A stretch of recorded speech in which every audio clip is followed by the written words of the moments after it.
حضرت be be Fatima الزہرا رضی اللہ تعالیٰ عنہ آپ کی تاریخ ولادت جو ہے وہ 606 عیسوی ہے اور تاریخ وصال آپ کی 632 عیسوی ہے. آج 2016 میں 1384 سال ہو چکے ہیں آپ کو دنیا سے گئے ہوئے. آپ کا مزار جنت البقیع میں مدینہ المنورہ موجودہ ملک سعودی عرب آتے ہیں. آپ کے ساتھ سیدہ کا لفظ آتا ہے. یہ سید کا مؤنث ہے. یہ ٹائٹل حضور صلی اللہ علیہ وآلہ وسلم نے آپ کو عطا فرمایا. مسند امام احمد میں اور حاکم نے بھی بیان کیا ہے اور طبرانی کے اندر بھی ہے. ابو سعید خدری رضی اللہ تعالیٰ عنہ روایت کرتے ہیں فاطمہ تو سیدۃ نساء اہل الجنہ الا مریم. حضور صلی اللہ علیہ وآلہ وسلم کا یہ فرمان ہے. تو سیدہ جب حضور نے کہہ دیا تو اب یہ حضور کی طرف سے ٹائٹل آپ کو ملا. الا مریم چونکہ مریم علیہ السلام اس لحاظ سے افضل ہیں کہ آپ کا بیٹا نبی بنا ہے. البتول، یہ البتول جو ہے یہ عربی زبان کا لفظ ہے. معنی اس کا جو لیا جاتا ہے وہ تارک الدنیا لیا جاتا ہے، قطع کرنے والا. اس کا معنی ویسے کنواری بھی ہوتا ہے. آپ کو دنیا سے رغبت نہ تھی اس لیے آپ کو یہ ٹائٹل بتول دیا گیا کہ آپ گھر کا کام، فرائض اور نوافل یہ ادا کرنے کے بعد بھی آپ اللہ تعالیٰ کی عبادت میں مصروف رہتی تھی. تو یہ بڑی بات ہے. ہم عبادت سمجھتے ہیں کہ فرائض کو ادا کر دینا. آپ سارے کام کر کے پھر بھی اللہ تعالیٰ کی یاد میں لگی رہتی. تو دنیا کی طرف آپ کا لگاؤ کم تھا، اللہ کی عبادت میں لگاؤ زیادہ تھا. آپ کو ٹائٹل بتول دے دیا گیا. ایک لفظ آپ کے ساتھ آتا ہے زہرا. را کے بعد الف ہے. اس کا معنی ہوتا ہے چمکیلا. یہی بی بی فاطمہ الزہرا رضی اللہ تعالیٰ عنہا کے ساتھ آتا ہے، آپ کے نام کے ساتھ آتا ہے. لأنہا زہراء المصطفیٰ، یہ چمک ہے محمد مصطفیٰ صلی اللہ علیہ وآلہ وسلم کی. ایک تلفظ زہرا بھی ہے، را کے بعد گولتا. تو گولتا جو ہوتی ہے زہرا، اس کا معنی ہوتا ہے ناہید، اور وہ ستارہ جو تیسرے آسمان پر ہوتا ہے اس کو زہرا کہتے ہیں. ایک تلفظ جو ہے وہ زہراتن ہے، یعنی زا کے اوپر زبر ہے اور آخر میں گولتا ہے. تو یہ فارسی زبان کا لفظ ہے. اس کا معنی ہوتا ہے پتا. بعد میں زہرا دلیری کے معنی میں استعمال ہونے لگا، بہادری کے معنی میں استعمال ہونے لگا. تو اصل کیا ہوگا؟ فاطمہ الزہرا، را کے بعد الف ہوگا جو بی بی فاطمہ کے ساتھ آتا ہے. معنی چمکیلا. فاطمہ، فاطمہ کا ایک مادہ الفتم ہے، یہ بھی بیان کیا جاتا ہے. معنی قطع، قاطع. فطم الصبی یہ کہا جاتا ہے کہ جب بچے کا دودھ چھڑایا گیا تو فطم الصبی کہا جاتا ہے. تو دارمی کی ایک روایت پڑھنے کے بعد معلوم ہوتا ہے کہ آپ کا نام جو فاطمہ رکھا گیا ہے یہ اللہ تعالیٰ کی طرف سے یہ نام آپ کو عطا کیا گیا. تاریخ بغدادی کے اندر ہے، صفحہ 331. کنز الامال جلد 12 صفحہ 109 کے اوپر ہے. ان علی قال انما سمیت فاطمۃ لان اللہ فاطمها عن النار. یہ فاطمہ الصبیوں کے اندر جو مفہوم ہے نا وہی فاطمہ کے اندر بھی ہے. یہ دیکھیے لان اللہ فاطمها عن النار، کہ آگ سے ان کو دور کر دیا. دوسری حدیث کنز الامال جلد 12 صفحہ 109 حدیث نمبر 34227. حدیث کیا ہے؟ انما سمیت فاطمۃ لان اللہ تعالی حرمها وذریتها علی النار، کہ یعنی نام ان کا فاطمہ جو ہے وہ اس لیے میں نے رکھا ہے کہ اللہ تعالیٰ نے حرام کر دیا ان پہ اور ان کی ذریت کے اوپر دوزخ کی آگ کو حرام کر دیا. تو معلوم یہ ہوا کہ فاطمہ جو نام ہے آپ کا یہ اللہ تعالیٰ کی طرف سے اس لیے رکھا گیا ہے کہ آپ کو بھی آگ سے دور کر دیا اور آپ کی اولاد کو بھی، جو آپ کی سچی پیروکار ہے اس کو بھی دور کر دیا. ویسے فاطمہ کا نام جو ہے وہ عرب میں عام تھا. مولا علی کی والدہ کا نام فاطمہ، قصی کی والدہ کا نام فاطمہ، حضرت ختیجہ کی والدہ کا نام فاطمہ. تو فاطمہ نام ویسے تھا، لیکن آپ کا جو نام رکھا گیا وہ اللہ تعالیٰ کی طرف سے.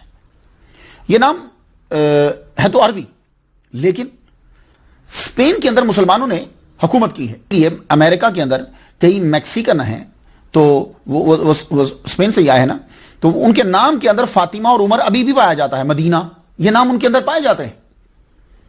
تو غیر مسلموں کے اندر بھی فاطمہ نام جو ہے وہ آپ کو ملے گا. امریکہ کے اندر بھی عیسائی جو ہیں یہ بھی اس نام کو رکھتے ہیں. لوگ پوچھتے ہیں کہ بھئی مختار شاہ یہ بی بی فاطمہ کا درجہ کیوں زیادہ ہے؟ حضور کی دوسری بیٹی ہیں. تو بھئی بات صرف بیٹیوں کا ہی نہیں، اور بھی تو عورتیں ہیں دنیا میں، تو ان کا درجہ زیادہ کیوں ہے؟ سوال کو ذرا بڑھا لیجیے. تو دلائل سے پہلے یہ جان لیں آپ کہ بھئی یہ اللہ کی عطا ہے، اس کا فضل ہے.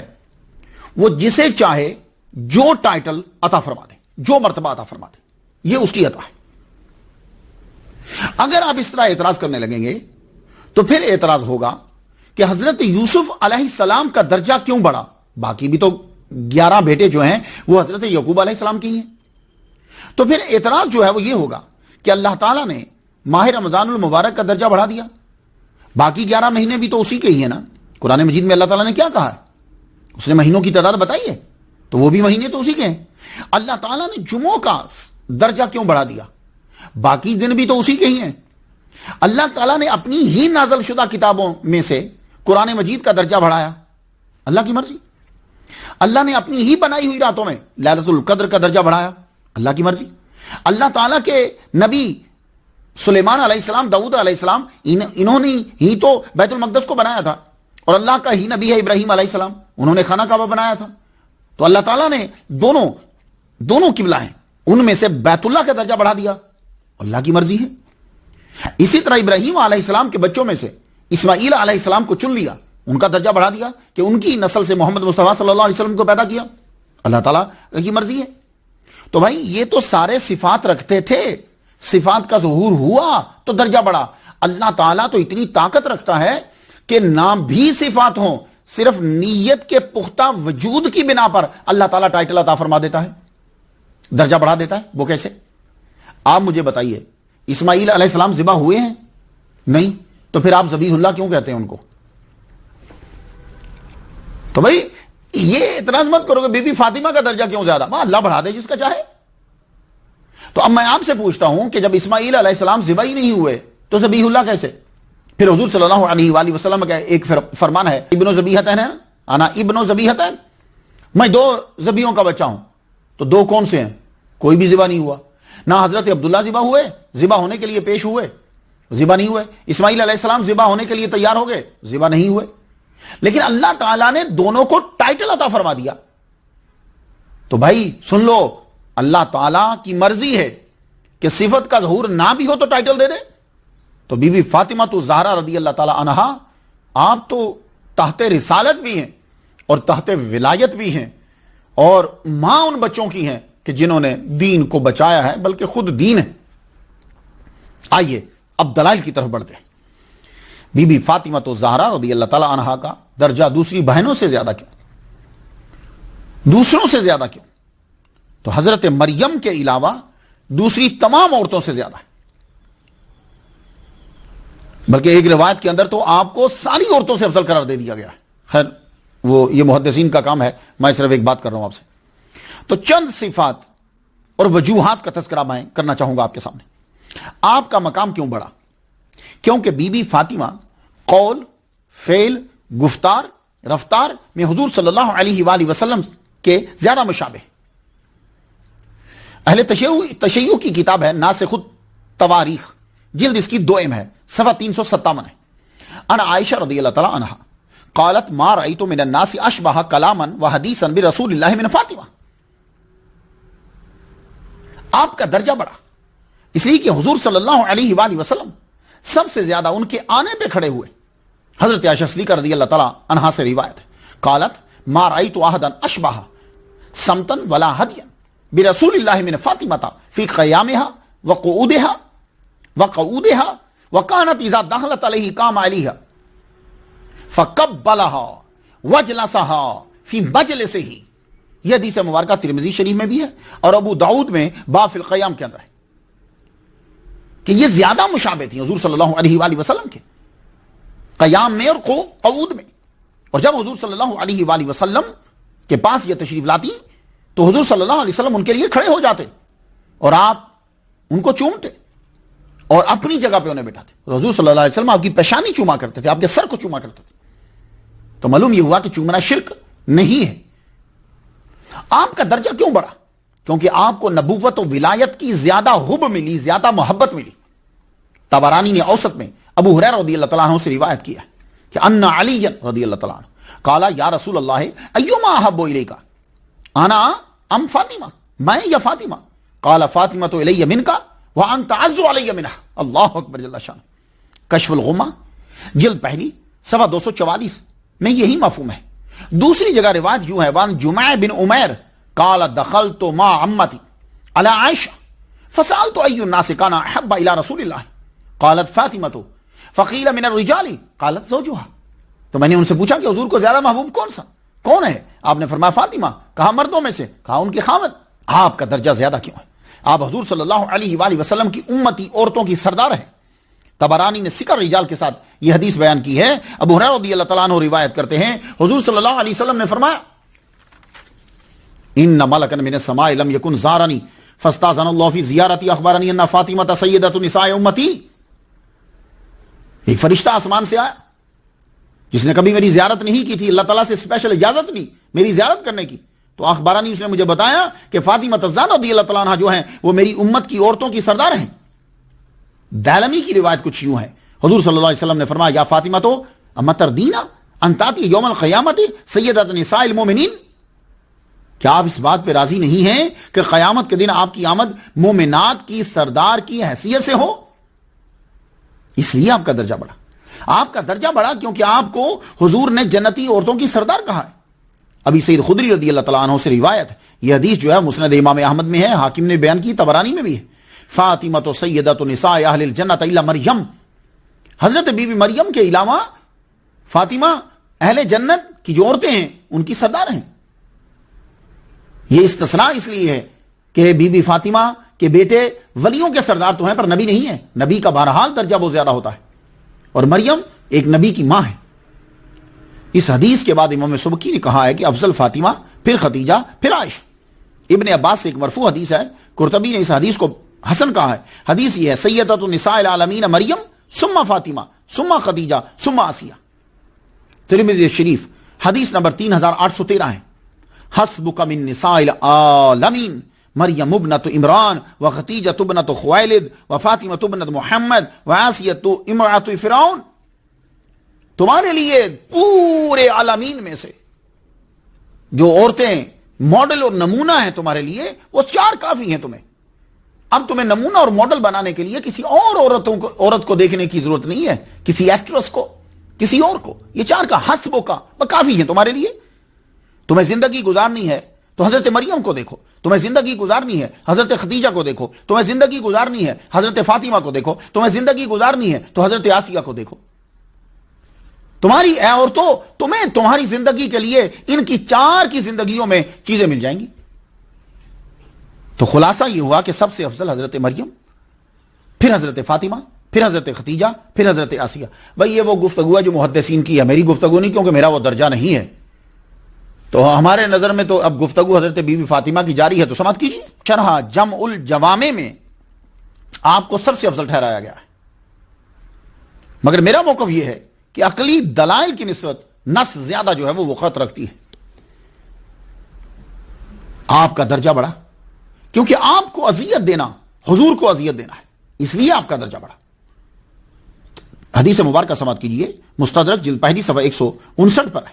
مسند امام احمد نے اس کو بیان کیا, ترمذی نے بیان کیا, طبرانی نے بیان کیا. انما فاطمہ بدعۃ منی فمن آذاها فقد آذانی. بدعۃ میرا ٹکڑا ہے, میرے جسم کا حصہ ہے, جس نے ان کو اذیت دی اس نے مجھے اذیت دی. بخاری شریف میں کچھ یوں ہے, مسور بن مخرمہ رضی اللہ تعالیٰ عنہ سے روایت قال فاطمہ بدعۃ منی فمن اغضبها فقد اغضبنی. وہ میرے جسم کا حصہ ہیں, جنہوں نے ان کو غضبناک کیا اس نے مجھے غضبناک کی, مجھے غصہ دلایا. آپ کا درجہ اس لیے بڑھا کہ آپ کی رضا اللہ کی رضا, آپ کا غصہ اللہ کا غصہ ہے. طبرانی نے کہا اس حدیث کی سند جو ہے وہ حسن ہے. حدیث سنیں, قال رسول اللہ صلی اللہ علیہ وسلم لفاطمہ ان اللہ یرضی لرضاکی. اللہ تعالیٰ تیری جس پہ تو راضی رب اس پہ راضی, اور جس پہ تو غصے رب اس پہ غصے. ترمذی شریف کی ایک حدیث ہے، قال علی علی و فاطمہ تا والحسن والحسین انا حرب لمن حاربہم وسلم لمن سالمہم، میری اس سے جنگ جس سے ان کی جنگ، جس نے ان کے ساتھ جنگ کی میری اس سے جنگ ہے، اور جس نے ان کے ساتھ جو ہے وہ صلح کی میری بھی اس کے ساتھ صلح ہے، میری بھی سلامتی کا اعلان۔ اللہ اکبر جل شان۔ آپ کا درجہ بڑھا کیونکہ آپ کے خامند کو سید اور صالح کہا گیا ہے۔ دائلمی نے حدیث بیان کی ہے، 7657 نمبر حدیث ہے، عن ابن مسعود رضی اللہ تعالیٰ عنہ قال لفاطمہ زوجکی سید فی الدنیا وانہ فی الاخرۃ لمن الصالحین، بی بی فاطمہ سے یہ کہا کہ زوجک، تیرا خامند جو ہے وہ سید ہے دنیا میں اور آخرت میں وہ صالحین میں سے۔ آپ کا درجہ بڑھا کیونکہ آپ شیر خدا اور باب العلم کی زوجہ بنی۔ آپ کا درجہ بڑھا کیونکہ دین اسلام اور مسلمانوں کو بچانے کے لیے آپ کے دونوں بچوں حسن و حسنین نے جو ہے وہ قربانی دی۔ آپ کا درجہ بڑھا کیونکہ امام مہدی جو آئیں گے وہ بھی آپ کے بیٹے امام حسن کی اولاد میں سے ہوں گے، جن کے پیچھے حضرت عیسیٰ علیہ السلام جو ہے وہ نماز فجر کی ادا کریں گے۔ آپ کا مقام زیادہ ہے کیونکہ اِنَّا أَعْطَيْنَاكَ الْكَوْثَرَ کی ایک تفسیر آپ ہیں۔ حضور صلی اللہ علیہ وآلہ وسلم کی بنات میں آپ ہی ہیں جو تحت رسالت بھی ہیں اور تحت ولایت بھی ہیں۔ تحت رسالت ہیں یعنی سید الانبیاء کی بیٹی ہیں، تحت ولایت ہیں یعنی سید الاولیاء مولا علی شیر خدا کی زوجہ محترمہ ہیں۔ آپ کا مقام زیادہ ہے کیونکہ اہل سنت والجماعت میں آپ سے زیادہ حدیثیں روایت ہیں بنسبت دوسری بہنوں کے، 18 حدیث جو ہیں وہ روایت ہے۔ امام دارقطنی نے آپ کی روایت کردہ حدیث، آپ کی شان کی حدیث جو ہیں وہ اکٹھی کر کے انہوں نے ایک رسالہ بنایا، اس کا نام ہی رکھا مسند فاطمہ۔ آپ کا مقام زیادہ کیونکہ آپ ہیں کہ جن کا جنازہ سب سے پہلے جنازہ بھی چھپا کر جو ہے وہ لایا گیا۔ آپ کا مقام بڑا کیونکہ آپ کے ہوتے ہوئے اسرائیل علیہ السلام بھی جو ہیں وہ پہلے اجازت طلب کرتے ہیں تب اندر آتے ہیں۔ آپ کا درجہ بڑا کیونکہ حضور صلی اللہ علیہ وسلم نے آپ کو اور آپ کی اولاد کو بشارت دی جنت کی۔ کنز العمال میں جلد 12 صفحہ 101، طبرانی میں ابن عباس رضی اللہ تعالیٰ عنہما سے روایت ہے کہ کنز العمال جلد 12 صفحہ 101 طبرانی میں حضور صلی اللہ علیہ وسلم نے فرمایا فاطمہ الزہرا رضی اللہ تعالیٰ عنہ سے کہ اللہ تعالیٰ جو ہے وہ نہ تجھے عذاب دے گا اور نہ تیری اولاد کو آگ کا عذاب دے گا۔ کچھ گفتگو سمجھ میں آئی؟ میں بڑی تیزی کے ساتھ جو ہے وہ آپ کو بتا گیا کہ لوگ یہ پوچھتے ہیں کہ بی بی فاطمہ کا درجہ کیوں بڑھا، تو میں نے آپ کو بتا دیا کہ اللہ تعالیٰ کسی کو بھی کوئی درجہ دے دے، کوئی روک نہیں سکتا، لیکن آپ کے اندر یہ صفات ہیں کہ آپ کا درجہ دوسروں سے زیادہ بڑھا۔ اب گفتگو کو تھوڑا سا تاریخ میں لے چلیں۔ محمد مصطفیٰ صلی اللہ علیہ وآلہ وسلم انبیاء کے سردار نے، قریش کی عورتوں کی سردار، جن کو پاکیزگی کی وجہ سے الطاہرہ کا لقب دیا جاتا تھا، پکارا جاتا تھا، اور دولت کی وجہ سے ملکۃ العرب کہا جاتا تھا، یعنی حضرت خدیجۃ الکبریٰ علیہ السلام سے شادی کی 596 عیسوی میں، جس کا ابھی 2016 جا رہا ہے۔ اللہ تعالیٰ نے ایک بیٹا عطا فرمایا، نام رکھا قاسم۔ 1 سال 5 ماہ کے بعد وہ فوت ہو گئے۔ 601 میں اللہ نے ایک بیٹی عطا فرمائی، نام رکھا زینب۔ پھر 604 میں دوسری اللہ تعالیٰ نے بیٹی عطا فرمائی، نام رکھا رقیہ۔ ان کے 1 سال بعد حضرت ام کلثوم کی 605 میں ولادت ہوئی۔ ان کے 1 سال بعد 606 میں اللہ تعالیٰ نے ایک چاند سی بیٹی عطا فرمائی جس کا نام رکھا فاطمہ۔ اللہ اکبر جل شانہ۔ میں یہاں ایک بات عرض کرنا چاہتا ہوں، ہمارے جو مورخین ہیں اور کچھ محدثین بھی، انہوں نے پتہ نہیں کیوں کم عمری بیان کرنے پہ بڑا زور دیا ہے۔ سرکار کی بیوی ہو یا سرکار کی بیٹی ہو، کم عمری بیان کرنے میں زور لگا دیا، اور ہمارے لوگوں نے ماننے میں۔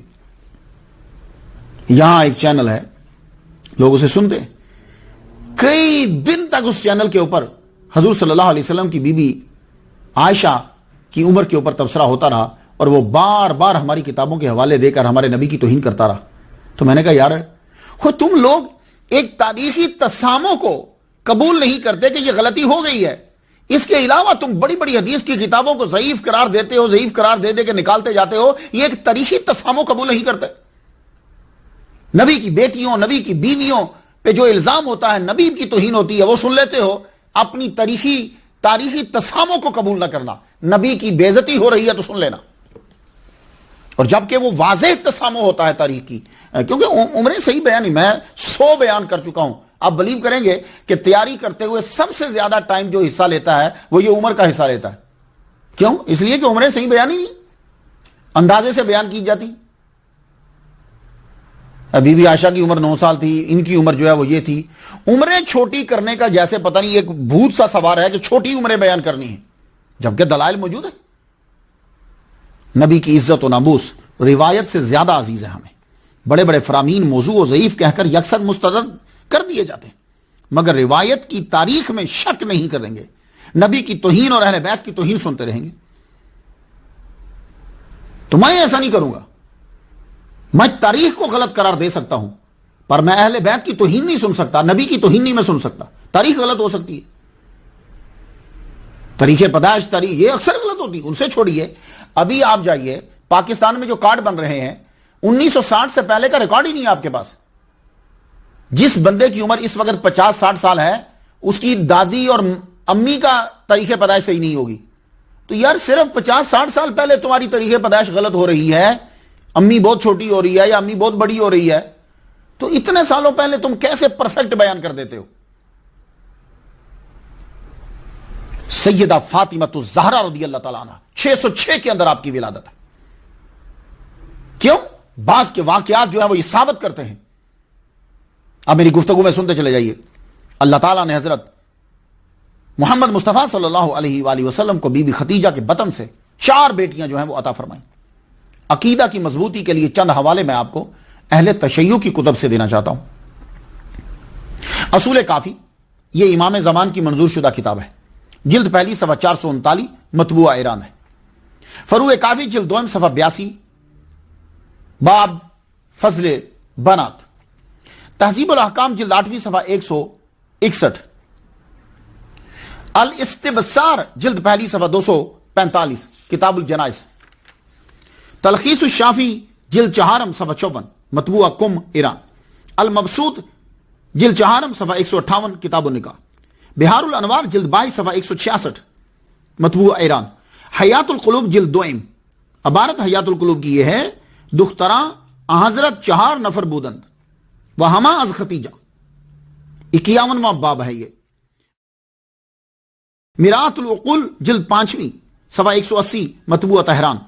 تنقیح المقال فی علم الرجال جلد 100 صفحہ 77. ناسخ التواریخ جلد پہلی صفحہ 164. مجمع البحرین جلد 100 صفحہ 487. مجالس المومنین جلد پہلی صفحہ 204. انوار نعمانیہ جلد پہلی صفحہ 366 مطبوعہ تبریز سید نعمت اللہ شاہ. وَإِنَّمَا وَلَدَتْ لَهُ ابْنَانِ وَأَرْبَعُ بَنَاتٍ زَيْنَبُ وَرُقَيَّةُ وَأُمُّ كُلْثُومٍ وَفَاطِمَةُ. منتخب التواریخ باب اول صفحہ 24 حاجی محمد ہاشم بن محمد علی خراسانی کی ہے. تفسیر مجموع البیان جلد 2 صفحہ 333. فیض الاسلام شرح نہج البلاغہ.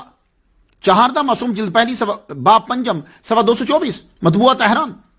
مناقب آل ابی طالب جلد پہلی صفحہ 161 محمد بن علی بن شہر اشو. تاریخ یعقوبی صفحہ 20 جلد 2. انصاب الاشراف صفحہ 398. طبقات ابن سعد صفحہ 58. کتاب الخصال صفحہ 375. سیرت ابن ہشام جلد پہلی صفحہ 190. تو سب کتب میں بنیادی طور پر جو ہے وہ یہ بات تحریر ہے کہ حضرت خدیجۃ الکبریٰ سے محمد مصطفیٰ صلی اللہ علیہ وآلہ وسلم کی 4 بیٹیاں ہیں. اب میں جو سب سے بڑی معتبر کتاب ہے اصول کافی، اس کی عبارت پڑھنا چاہتا ہوں. وَتَزَوَّجَ خَدِیجَةَ وَهُوَ ابْنُ بِضْعٍ وَعِشْرِينَ سَنَةً فَوُلِدَ مِنْهَا قَبْلَ مَبْعَثِهِ الْقَاسِمُ وَرُقَيَّةُ وَزَيْنَبُ وَأُمُّ كُلْثُومَ وَوُلِدَ لَهُ بَعْدَ الْمَبْعَثِ الطیب والطاہر والفاطمہ علیہ السلام. اصول کافی جلد 2 صفحہ 439. تنقیح المقال جلد 2 صفحہ 79. ان کتب الفریقین مشحونۃ بانها ولدت للنبی 4 بنات زینب وام کلثوم وفاطمہ ورقیہ. تو یہاں مجھے ترتیب بتانا مقصود نہیں ہے، مجھے صرف آپ کو عبارات سے یہ بتلانا مقصود ہے کہ اہل تشیع کی سب سے معتبر کتاب جس کو امام زمان جو ہیں انہوں نے منظور کر دیا ہے، اس میں یہ لکھا ہے کہ حضرت بی بی خدیجہ سے 4 بیٹی ہیں. بی بی فاطمہ تو زہرا کی ولادت ہوئی. تو عرب میں رواج کیا تھا؟ رواج یہ تھا کہ بچے کو بھیج دیا جاتا تھا دایا کے ساتھ، اور وہ دایا جو ہے وہ دودھ پلاتی تھی. لیکن بی بی فاطمہ الزہرا رضی اللہ تعالیٰ عنہ کی جب ولادت ہوئی تو بی بی خدیجہ الکبریٰ رضی اللہ تعالیٰ عنہ نے دایا کے ساتھ نہیں بھیجا، دائی لے کر نہیں گئی، آپ نے خود اپنا دودھ پلایا، اپنے پاس رکھا۔ تو بی بی فاطمہ الزہرا رضی اللہ تعالیٰ عنہ یہ جان تھیں بی بی خدیجہ الکبریٰ رضی اللہ تعالیٰ عنہ اور محمد مصطفیٰ صلی اللہ علیہ وسلم کے جو ایمان کی جان ہے۔ دونوں آپ کا بچپن میں بہت زیادہ وقت جو ہے وہ اپنی والدہ اور اپنے والد کے ساتھ جو ہے وہ گزرا۔ حضور صلی اللہ علیہ وآلہ وسلم جب غار حرا میں مراقبہ کے لیے جایا کرتے تھے، کبھی زیادہ قیام فرماتے کبھی کم، 610 میں تو آپ نے زیادہ قیام کرنا شروع کر دیا۔ تو وہ جو جتنی دیر آپ غار حرا میں رہتے، بی بی فاطمہ الزہرا بے چین رہتی، بار بار پوچھتی بابا کدھر ہیں، بابا نہیں آئے، بابا کدھر ہیں، اللہ اکبر جل شان۔ اور بعض اوقات تو ضد کرتی مجھے بھی ساتھ جانا ہے۔ جب بی بی خدیجہ الکبریٰ رضی اللہ تعالیٰ عنہ کھانا لے کر جاتی تو ضد کرتی مجھے بھی ساتھ جانا ہے۔ تو بی بی خدیجہ کہتی بیٹی تم چھوٹی ہو، اتنی بلندی پہ تم چڑھ نہیں سکتی، تھک جاؤ گی، تم رکو میں ابھی آ رہی ہوں۔ اس وقت آپ کی عمر 5 سال ہو چکی تھی۔ حضور صلی اللہ علیہ وسلم پر جب پہلی وحی اتری، یہ میں کہا جب پہلی وحی اتری تو تب 611 میں آپ کی عمر 5 سال ہو چکی تھی۔ یہ بچے کی تعلیم کی عمر ہوتی ہے۔ ویسے تو ہمارے اسلام کے اندر جب بچہ پیدا ہو تو تعلیم شروع ہو جاتی ہے، لیکن جو دنیا نے عمر بنائی ہے وہ 4 سے 5 سال عمر بنائی۔ کیا کمال ہے اور کرم ہے کہ بی بی فاطمہ الزہرا رضی اللہ تعالیٰ عنہ کی جب عمر مبارک تعلیم حاصل کرنے کی شروع ہوئی تو وحی کا نزول شروع ہو گیا۔ اب حضور صلی اللہ علیہ وآلہ وسلم پر جو وحی اترتی تھی، قرآن مجید نازل ہوتا تھا، آپ گھر آ کر سناتے تھے، سب کو سناتے تھے، جو یاد کرنے والا ملتا۔ تو بی بی فاطمہ الزہرا رضی اللہ تعالیٰ عنہ کو جب علم حاصل کرنے کی عمر شروع ہوئی، ادھر سے تعلیم شروع ہو گئی۔ تو آپ نے سارا قرآن مجید جو یاد کیا ہے، جتنا وہ محمد مصطفیٰ صلی اللہ علیہ وآلہ وسلم سے یاد کیا ہے، اللہ اکبر جل شان۔ اور دوسرا طریقہ، آپ سوالات کے ذریعے سے علم جو ہے وہ حاصل کرتی۔ اللہ تعالیٰ نے آپ کو بہت ذہانت عطا فرمائی تھی، آپ سوال کرتی توحید کے بارے میں، رسالت کے بارے میں، دنیا کے بارے میں، آئلی زندگی کے بارے میں، عبادت کے بارے میں، تو محمد مصطفیٰ صلی اللہ علیہ وآلہ وسلم پھر آپ کو بتاتے جاتے۔ اس طریقے سے آپ حضور سے علم جو ہے وہ حاصل کرتی جا رہی۔ ایک بہت بڑا آپ کے بچپن میں ہی جو واقعہ ہوا اسے شیب ابی طالب کہا جاتا۔ میں شیب ابی طالب بیان کر چکا ہوں۔ شیب ابی طالب جو ہے، اس کے اندر وہ دورانیہ بھی آیا کہ جب بچے بھوک سے پیاس سے بلک اٹھے، فضا جو ہے وہ ان کے رونے سے بھر گئی۔ حالانکہ ابو بکر صدیق رضی اللہ تعالیٰ عنہ اور کچھ اور لوگ بھی وہ چوری چھپے کھانا پہنچاتے تھے اندر، لیکن چوری سے پہنچایا ہوا پورا کب ہوگا؟ وہ ختم ہو جاتا۔ اب اس کی ایک مثال میں آپ کو دیتا ہوں۔ شیب ابی طالب میں کیا ہوا، امام سہیلی نے اسے بیان کیا۔ میں ان کی قبر پر بھی فاتحہ میں نے پڑھی ہے جا کر۔ امام سہیلی جو ہیں وہ بیان کرتے ہیں، وہ کہتے ہیں سعد بن ابی وقاص یہ صرف حضور کی محبت میں شیب ابی طالب کے اندر تھے، ورنہ یہ اس معاہدہ کے اندر آتے نہیں ہیں۔ آپ کہتے ہیں کہ اتنی بھوک لگی کہ مجھے ایک ٹکڑا ملا، میں نے اس کو اچھی طرح پہلے دھویا، دھونے کے بعد چمڑے کے ٹکڑے کو میں نے آگ میں بھونا، بھونے کے بعد میں نے اس کو پیسا، پیسنے کے بعد اس کا آٹا بن گیا تو میں پانی میں ڈال کر پی گیا ستو کی طرح۔ اس سے اندازہ لگاؤ کہ شیب ابی طالب کے اندر کیا وقت گزرا۔ تو جب بڑوں پر یہ حالت تو چھوٹوں کی حالت کیا ہوگی؟ تو بیچارے بچے جو ہیں وہ روتے تھے۔ تو شیب ابی طالب کے اندر تمام مشکلات کو بی بی فاطمہ الزہرا رضی اللہ تعالی عنہا نے اپنی والدہ کے ساتھ برداشت کیا ہے۔ اللہ اکبر جل شان۔ اس لیے ہم نے تصوف میں بی بی خدیجہ اور حضرت بی بی فاطمہ کو خاص طور پر بیان کیا ہے کہ جو عورتیں چاہتی ہیں کہ ہم بھی تصوف اختیار کریں، وہ ان دونوں کو پڑھیں، ان دونوں کو سنیں۔ ان کی زندگی جو ہے وہ تصوف کا منبع ہے۔ اللہ اکبر جل شانہ۔ تو شیب ابی طالب کی مشکلات کو بی بی فاطمہ الزہرا رضی اللہ تعالیٰ نے اپنی والدہ کے ساتھ جو ہے وہ برداشت کیا۔ شیب ابی طالب کے ختم ہونے کے 6 ماہ بعد حضرت ابو طالب کا وصال ہو گیا، اور 3 دن بعد، اور بقول ابن جوزی 5 دن کے بعد حضرت بی بی خدیجہ الکبریٰ رضی اللہ تعالیٰ عنہا کا وصال ہو گیا۔ بی بی فاطمہ الزہرا رضی اللہ تعالیٰ عنہ بہت روئی اپنی ماما کے جانے پر، ان کے وصال پہ بہت روئی۔ حضور صلی اللہ علیہ وآلہ وسلم جب ان کو دفنا کر واپس آئے تو رو رو کے پوچھتی تھی بابا اماں کہاں ہیں، بابا اماں کہاں ہیں۔ حضور بھی بچی کی باتوں کو سن کے رو پڑتے اور فرماتے بیٹی ماما تمہاری والدہ جنت میں اللہ تعالیٰ نے ان کو بڑا محل عطا فرما دیا جس کے اندر نہ کوئی شور نہ کوئی غم، اللہ اکبر، ان کے لیے محل ہے بیٹی، وہ بڑے سکون میں۔ اب گھر کا مسئلہ تھا، حضرت فاطمہ الزہرا رضی اللہ تعالیٰ عنہا کی عمر چھوٹی، گھر کو سنبھالنا ہے، ام کلثوم بھی ہیں گھر میں، تو حضور صلی اللہ علیہ وسلم نے حضرت سودا سے جو ہے وہ نکاح کر لیا۔ حضرت سودا کی عمر اس وقت 50 سال تھی، زینب و رقیہ ان دونوں کا تو یہ تو بیاہ ہی جا چکی تھی، اب گھر میں یہ دو چھوٹی ہیں، حضرت بی فاطمہ چھوٹی ہیں۔ تو جب گھر کا پریشانی جو ہے وہ ختم ہوئی، گھر کا دھیان رکھنے والی آپ کو مل گئی، حضرت سودا گھر کا دھیان رکھیے۔ اب آپ کو آرڈر ہے کہ آپ جا کر قرب و جوار میں جو قبائل ہیں اور دور دراز جا کر تبلیغ کو عام کریں، تو محمد مصطفیٰ صلی اللہ علیہ وآلہ وسلم آپ مکہ سے باہر بھی نکلے، آپ طائف میں گئے۔ آپ کبھی طائف جائیں، میں نے اس کو دیکھا ہے، پہ حج کیا میں نے، تو آپ کو معلوم ہے کہ ادھر سے ہی آتے ہیں نا، دبئی سے، وہی تو طائف میں اترا، کالے پہاڑ کالے پتھر، میں نے کہا یا دیکھو ہمارے نبی صلی اللہ علیہ وسلم جہاں آئے تھے تو لوگوں نے ان کو بیان کرنے نہیں دیا تھا، اور آج نبی کا صدقہ ہم یہاں طائف کے اندر کیا کر رہے ہیں، ہم احرام باندھ رہے ہیں، نماز پڑھ رہے ہیں، اللہ اکبر جل شانہ۔ تو بھائی یہ جو حضور صلی اللہ علیہ وآلہ وسلم پھر طائف کی طرف نکلے، طائف کی طرف جب نکلے تو آپ وہاں سے واپس آئے تو بی بی فاطمہ الزہرا رضی اللہ تعالی عنہا نے جب آپ کو دیکھا جسم جگہ جگہ سے زخمی ہے، اب آپ کو بابا کی فکر رہنے لگی۔ حضور صلی اللہ علیہ وسلم باہر جس وقت بھی تبلیغ کے لیے جاتے یا باہر جاتے تو بی بی فاطمہ پریشان رہتی، ہر وقت آپ کا دھیان جو ہے وہ دروازے کے اوپر لگا ہی رہتا، خیریت سے آ جاتے تو چمٹ جاتی، جسم کے ساتھ جیسے بچیاں اپنے بابا کو ملتی ہیں پرسکون ہو جاتی، جب تک بابا گھر کے اندر رہتے۔ حضور صلی اللہ علیہ وآلہ وسلم کی ایک عادت مبارکہ یہ بھی تھی کہ آپ جب جاتے تھے خانہ کعبہ میں عبادت کرنے کے لیے، تو ابھی اسے قبلہ بنانے کا آرڈر تو آیا نہیں تھا، فول وجہ کا شطر المسجد الحرام تو ابھی آیا تھے، تو آپ کیا کرتے تھے کہ ایک دیوار جو ہے وہ آپ اپنی ایک آنکھ کی طرف رکھتے، تو منہ جو ہے وہ بیت المقدس کی طرف کرتے۔ مسلمان بھی ادھر ہی منہ کر کے شروع میں نماز پڑھتے رہے نا مدینہ شریف میں بھی۔ اچھا، اب وہاں آپ نماز ایک دن پڑھ رہے تھے، سجدے میں جو ہی گئے تو عقبہ کہنے لگا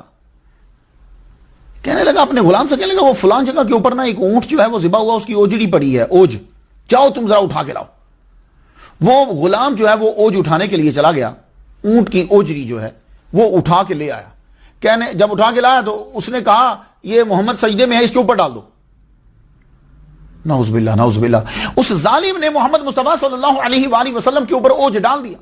اوجڑی جب ڈالی، سارے جتنے وہاں بیٹھے ہوئے تھے سب ہنسنے لگے اور لوٹ پوٹ ہو رہے ہنسی سے۔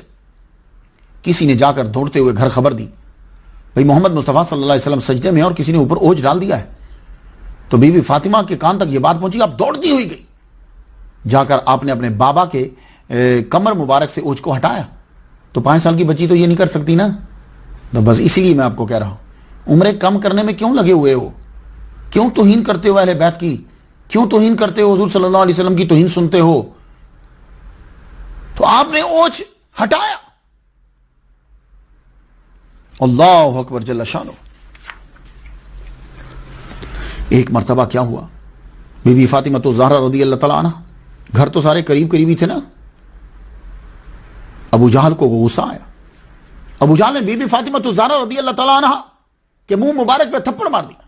صحیح مجدد ملت، صحیح عاشق مصطفیٰ امام جلال الدین سیوطی رحمہ اللہ نے ابن عباس رضی اللہ تعالیٰ عنہما سے اس واقعے کو نقل کیا کہ بی بی فاطمہ الزہرا رضی اللہ تعالیٰ عنہ کے منہ پہ جب تماچا مارا ابو جہل نے، بی بی فاطمہ الزہرا روتے ہوئے حضور کے پاس گئی، یا رسول اللہ ابو جہل نے مجھے ابو جہل نے تماچا مارا ہے۔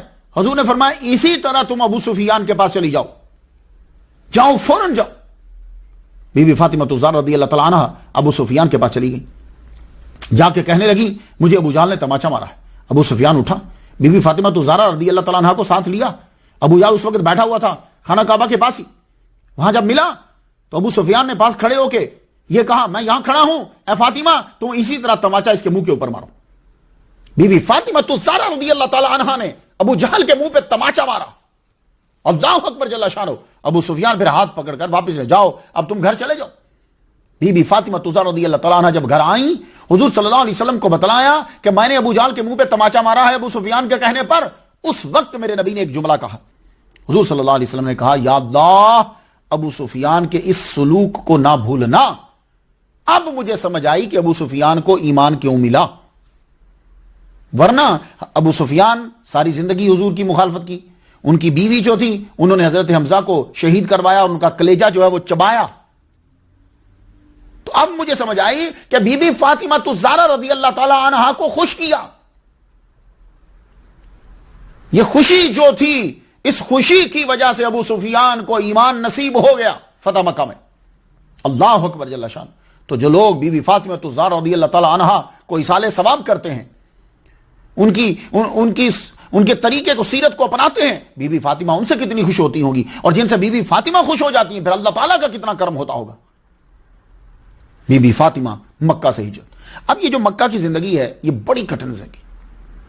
13 سال حضور صلی اللہ علیہ وسلم کے اعلان نبوت کے بعد کے جو 13 سال ہیں، اللہ اکبر جل شانہ، انتہائی مشکل. ہر طرح کا ظلم کیا قریش نے.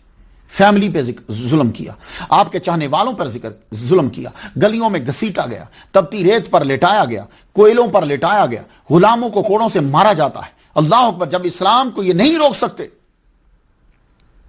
بہت ظلم کیے انہوں نے. لوگ جہاد کی آیات تو پڑھ لیتے ہیں لیکن یہ نہیں پوچھتے کہ یہ جہاد کی آیت اتری کیوں تھی. یہ نہیں پوچھتے. ان کو بتلاؤ کہ گلے میں منج کی رسی ڈال کر مسلمانوں کو گلیوں میں گھسیٹا جاتا تھا. انہیں بتاؤ کہ کوئلوں کو پہلے گرم کیا جاتا تھا، پھر حضور کے کلمہ پڑھنے والوں کو اوپر ننگی کمر ان کی کر کے ان کو لٹا دیا جاتا تھا اس کے اوپر. ان کو بتاؤ کہ تپتی ہوئی ریت، پہلے ریت کے گرم ہونے کا انتظار کیا جاتا، پھر زرہ پہنا کر تپتی ہوئی ریت پہ لٹا دیا جاتا تھا. یہ بتاؤ ان کو. انہیں بتاؤ کہ مسلمان جو کلمہ پڑھتے تھے ان کی ایک ٹانگ کو اونٹ کے ساتھ باندھ دیا جاتا، دوسری ٹانگ کو دوسرے اونٹ کے ساتھ باندھ دیا جاتا، اور اپوزٹ سمت میں اونٹوں کو چلا دیا جاتا تھا. یہ بھی بتلاؤ. اتنے ظلم کریے میرے نبی کے کلمہ پڑھنے پر، اتنے ظلم کیے.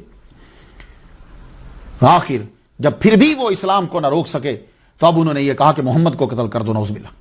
اس کے قتل کرنے کے لیے انہوں نے 7 بڑے قبیلوں میں سے 7 جوانوں کو چنا، اور 7 جوانوں کو یہ کہا کہ تم جب اندر کمرے میں جاؤ تو ایک بار ہی 7 تلواریں چلا کر نعوذ باللہ 7 ٹکڑے کرنے ہیں نبی کے، محمد کے 7 ٹکڑے کرنے ہیں. کیوں؟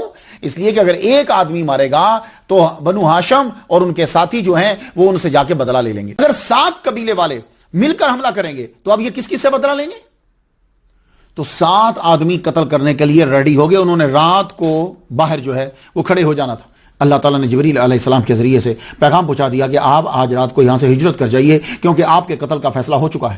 محمد مصطفیٰ صلی اللہ علیہ وآلہ وسلم حضرت ابوبکر صدیق کو اللہ تعالیٰ کے کہنے پر لے کر روانہ ہو گئے.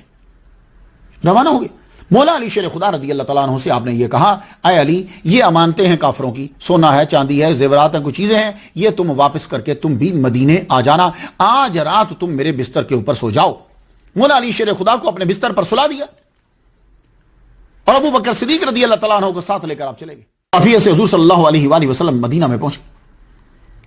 حضور صلی اللہ علیہ وآلہ وسلم نے زید بن حارثہ رضی اللہ تعالیٰ عنہ کو 500 درہم دیے اور 2 اونٹ کہ جاؤ تم میری فیملی کو لے آؤ، جو کچھ دینا ہو یا خرچہ ہو وہ تم پیسے استعمال کر لینا. حضرت ابوبکر صدیق رضی اللہ تعالیٰ عنہ نے ایک خط دیا کہ یہ خط میرے بیٹے عبداللہ کو دے دینا. اس خط میں یہ تحریر تھا کہ تم بھی انہی کے ساتھ آ جاؤ اپنی فیملی کو لے کر. چنانچہ زید بن حارثہ اور عبداللہ بن ابی بکر قافلہ لے کر روانہ ہوئے. اس قافلہ میں حضرت سودا ہیں، حضرت ام کلثوم ہیں، حضرت ام ایمن ہیں، حضرت ام رومان ہیں، حضرت اسماء بنت ابی بکر ہیں، حضرت عائشہ ہیں اور حضرت فاطمہ الزہرا رضی اللہ تعالی عنہا. حضرت اسامہ بن زید بھی شامل تھے. قافلہ مدینہ پہنچا. حضور صلی اللہ علیہ وآلہ وسلم کا خاندان مسجد نبوی کے ساتھ ٹھہرا اور ابو بکر صدیق رضی اللہ تعالیٰ عنہ کی فیملی حارثہ بن نعمان کے دیے ہوئے گھر میں ٹھہری. مگر اہل تشیع کی یہ روایت ہے کہ بی بی فاطمہ جس قافلے میں تھیں وہ قافلہ حضرت علی رضی اللہ تعالیٰ عنہ لے کر آئے تھے. مدینہ میں جب پہنچ گئے تو مدینہ والوں نے بڑا استقبال کیا.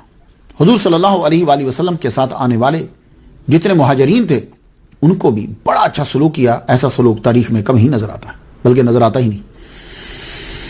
حضور کی فیملی کو اور سب سے بڑھ کر حارثہ بن نعمان جن کے بڑے مکان تھے مدینہ شریف کے اندر، انہوں نے اپنے مکانات جو ہیں مہاجرین کے لیے، نبی کے غلاموں کے لیے دینے شروع کر دیا۔ ابتدائی سال پھر بھی مشکل وہاں بھی رہے۔ وہ کیا؟ مہاجرین کی آباد کاری ہے، مسجد کا بنانا ہے، اور جو ارد گرد کے قبائل ہیں ان کے ساتھ معاہدے کرنے۔ لیکن ایک اور بڑا مسئلہ یہ ہوا کہ مشرکین کو غصہ تو تھا، اب انہوں نے 624 میں حملہ کر دیا۔ ہم چھوڑیں گے نہیں۔ مارچ کی 13 تاریخ 17 رمضان المبارک 2 ہجری ہے، 313 جانثار جو ہیں وہ دفاع کے لیے آگے بڑھے۔ ہمارے ہاں دفاع ہوتا ہے، ہمارے ہاں جارحیت نہیں ہوتی۔ جہاں ظلم ہو، ظلم کو ختم کرنا ہوتا ہے، اپنی جان بچانی ہوتی ہے، اور یہ ہر مذہب کے اندر ہے۔ کوئی دنیا کا ایسا مذہب نہیں ہے کہ جو میرے اس سوال کا جواب جو ہے وہ کوئی اور طرح سے دے۔ میں اسے پوچھتا ہوں جب تم پر ظلم ہو تو تم کیا کرتے ہو؟ بس اتنا بتا دو۔ کوئی بھی مذہب ہے، کوئی بھی مذہب ہے، جب ظلم ہوتا ہے تو کیا کرتے ہو؟ تو صحابہ جو ہیں، اب یہ اس سے جنگ بدر ہوئی، آپ کو معلوم ہے۔ جنگ بدر کے بعد اب تھوڑے سے حالات ذرا ٹھیک ہوئے، بہتر ہوئے کچھ۔ صحابہ نے حضرت علی کو مشورہ دیا۔ شوال کا مہینہ ہے، حضرت ابوبکر صدیق رضی اللہ تعالیٰ عنہ، حضرت عمر اور سعد بن ابی وقاص رضی اللہ تعالیٰ عنہم نے آپس میں مشورہ کیا کہ حضور صلی اللہ علیہ وسلم کو ان کی بیٹی فاطمہ کے لیے کئی پیغام بھیجے گئے ہیں، مگر حضور نے صراحتاً کوئی جواب نہیں دیا۔ حضرت علی بچ گئے ہیں، آؤ ہم جا کر حضرت علی سے بات کرتے ہیں کہ تم شادی کا جو ہے نا وہ پیغام بھیجو۔ یہ تینوں حضرت علی کو تلاش کرنے لگے، تو معلوم ہے کیا ملے؟ حضرت علی رضی اللہ تعالیٰ عنہ جنگل میں اونٹ چرا رہے تھے، تو تینوں وہاں چلے گئے۔ لیکن علی بڑے خلوص کے ساتھ مشورہ دیا، تم بی بی فاطمہ تو زہرا رضی اللہ تعالیٰ عنہا کے لیے پیغام بھیجو۔ پورے خلوص کے ساتھ مشورہ دیا، کہنے لگے آپ پیغام بھیجو، باقی ہم آپ کی بھی مدد کریں گے۔ حضرت علی نے سنا اور چپ کر گئے۔ اب اللہ تعالیٰ کی طرف سے جب کوئی حکم آتا ہے نا، تو پھر اللہ تعالیٰ کیا کرتا ہے کہ بندوں کی زبان پر اس چیز کو جاری کر دیتا ہے۔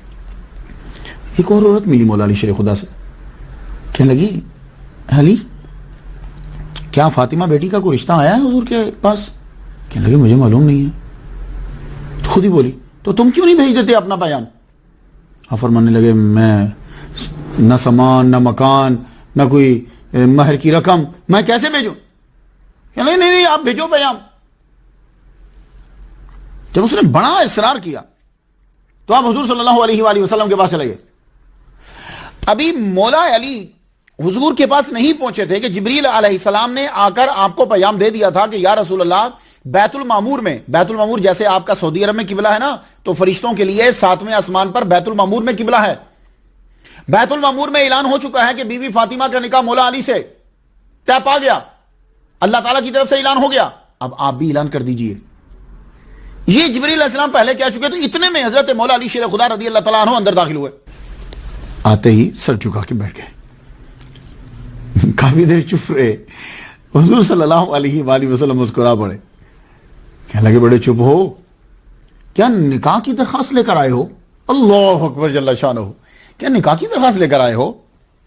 آپ نے سر جھکایا ہوا ہے، جی یا رسول اللہ۔ تو حضور صلی اللہ علیہ وآلہ وسلم نے پوچھا تمہارے پاس ہے کیا؟ کہا یا رسول اللہ میرے پاس ایک گھوڑا ہے اور ایک میرے پاس زرہ ہے۔ یہ زرہ جو ہے یہ آپ کو غزوہ بدر میں ملی تھی، بڑی زبردست زرہ، بڑی عریض اور بڑی ثقیل، تلوار جب اس کے اوپر پڑتی تھی تو تلوار ٹوٹتی تھی، یہ نہیں ٹوٹتی تھی۔ تو آپ نے فرمایا جاؤ زرہ بیچو، گھوڑا رکھو زرہ بیچو اور پیسے لے کر آپ واپس آؤ۔ آپ زرہ بیچنے کے لیے بازار گئے تو قدرتی آپ کا سامنا ہوا حضرت عثمان غنی رضی اللہ تعالیٰ عنہ سے۔ ان کو جب معلوم ہوا کہ آپ زرہ بیچنے کے لیے آئے، آپ نے 480 درہم کے اندر زرہ کو خرید لیا، آپ کو 480 درہم دے دیے، اور جب آپ درہم لے کر، دراہم لے کر واپس جانے لگے تو کہنے لگے رکیے، یہ زرہ ہماری طرف سے ہدیہ لیتے جائیے۔ آئے ہائے ہائے ہائے، رحماء بینہم، کہنے لگے یہ زرہ ہماری طرف سے ہدیہ لیتے جائیے۔ یہ نظر ہے آپ کی، کتنی عزت کرتے تھے صحابہ مولا علی شیر خدا کی۔ تو آپ واپس آئے، حضور صلی اللہ علیہ وآلہ وسلم کے قدموں میں آ کر ساری رقم رکھ دی اور سارا واقعہ بھی بتلایا۔ حضور صلی اللہ علیہ وآلہ وسلم نے فرمایا ٹھیک ہے، بازار سے جاؤ، خوشبو لے کر آؤ، شہد لے کر آؤ، جسے آپ شہد کہتے ہیں، شہد لے کر آؤ، کھجوریں بھی لے کر آؤ۔ حضرت علی بازار گئے، یہ ساری چیزیں، سارا سامان جو ہے وہ لے کر آئے۔ حضرت انس رضی اللہ تعالیٰ عنہ کو بھیجا، جاؤ حضرت ابوبکر کو بلا کر لاؤ، عمر کو بلا کر لاؤ، عبد الرحمن اور چند اور نام گنوائے، فرمایا جاؤ ان سب کو لے آؤ۔ بلایا گیا، حضور صلی اللہ علیہ وآلہ وسلم نے نکاح پڑھایا. آپ نے ہی خطبہ دی اور فرمایا اے علی 400 مسکال مہر کے عوض میں اپنی بیٹی فاطمہ کا نکاح تم سے پڑھا رہا ہوں, تمہیں قبول ہے؟ اس کی قبول ہے, قبول ہے, قبول ہے یا رسول اللہ. پھر جو مہمان آئے ہوئے تھے حضور صلی اللہ علیہ وآلہ وسلم نے شہد کا شربت اور انہیں پلایا, کھجوریں سرو کی گئی ان کے لیے. ذوالقعدہ 2 ہجری, اس وقت بی بی فاطمہ الزہرا رضی اللہ تعالی عنہا کی عمر 18 سال تھی. تو پلیز تاریخی واقعات کا تسامو قبول کرو, اہل بیت کی بے عزتی مت کرواؤ چھوٹی چھوٹی عمریں 6 9 9 8 8 بیان کر کے. 18 سال آپ کی عمر ہے مگر رخصتی نہیں ہوئی. نکاح تو ہو گیا, رخصتی نہیں ہوئی. 1.5 ماہ جو ہے وہ گزر گئے. اب یہاں ایک اور بات ہے کہ بعض کہتے ہیں کہ جب نکاح ہوا تو حضور صلی اللہ علیہ وآلہ وسلم نے فرمایا بھائی ولیمہ بھی ہونا چاہیے. تو حضرت سعد جو ہیں انہوں نے ایک بھیڑ ہدیہ کر دی, کچھ پنیر, نانے, جو سب کا انتظام ہو گیا. حضرت اسماء فرماتی بڑی ٹاپ کا ولیمہ ہوا. اور کچھ لوگوں نے کہا کہ یہ رخصتی کے بعد ہوا تھا. اب رخصتی جو ہے وہ آپ کی نہیں ہوئی. 1 دن 2 دن, 1 مہینہ 2 مہینہ, رخصتی آپ کی نہیں ہوئی. 1 مہینہ گزر گیا. مجھے معلوم ہے کہ ایسا لگتا ہے کہ جیسے حضرت علی مکان ڈھونڈنے میں یہ ٹائم لگ گیا. 1 ماہ کے بعد حضرت عقیل ابن ابی طالب ام ایمن سے گزارش کرتے ہیں آپ ہماری سفارش کیجئے کہ محمد مصطفیٰ صلی اللہ علیہ وسلم اپنی بیٹی کو روانہ کر دیں. ام ایمن نے کہا اچھا میں ماحول بناتی ہوں, تمہاری سفارش تمہاری بات وہاں تک پہنچاتی. آپ نے بات جو ہے وہ حضور تک پہنچا دی. حضور صلی اللہ علیہ وسلم نے فرمایا ٹھیک ہے روانہ کر دیتے. حضور راضی ہو گئے. آپ نے حضرت علی کو بلایا, چند دراہم دیے اور فرمایا جاؤ 5 درہم کا گھی لاؤ, 1 درہم کا پنیر لے آؤ, 4 درہم کی کھجوریں لے آؤ. جب یہ لائے آپ نے ان کو ملایا. سبحان اللہ, وہ چیزیں کہ جن کو میرے نبی کے ہاتھ لگے آپ نے ان کو ملا کر رکھا. اس میں سے 2 چھوٹے چھوٹے پیالے خاص طور پر تیار کیے. آپ نے فرمایا اے علی باہر جاؤ, جو تمہیں ملے اسے اندر لے آؤ.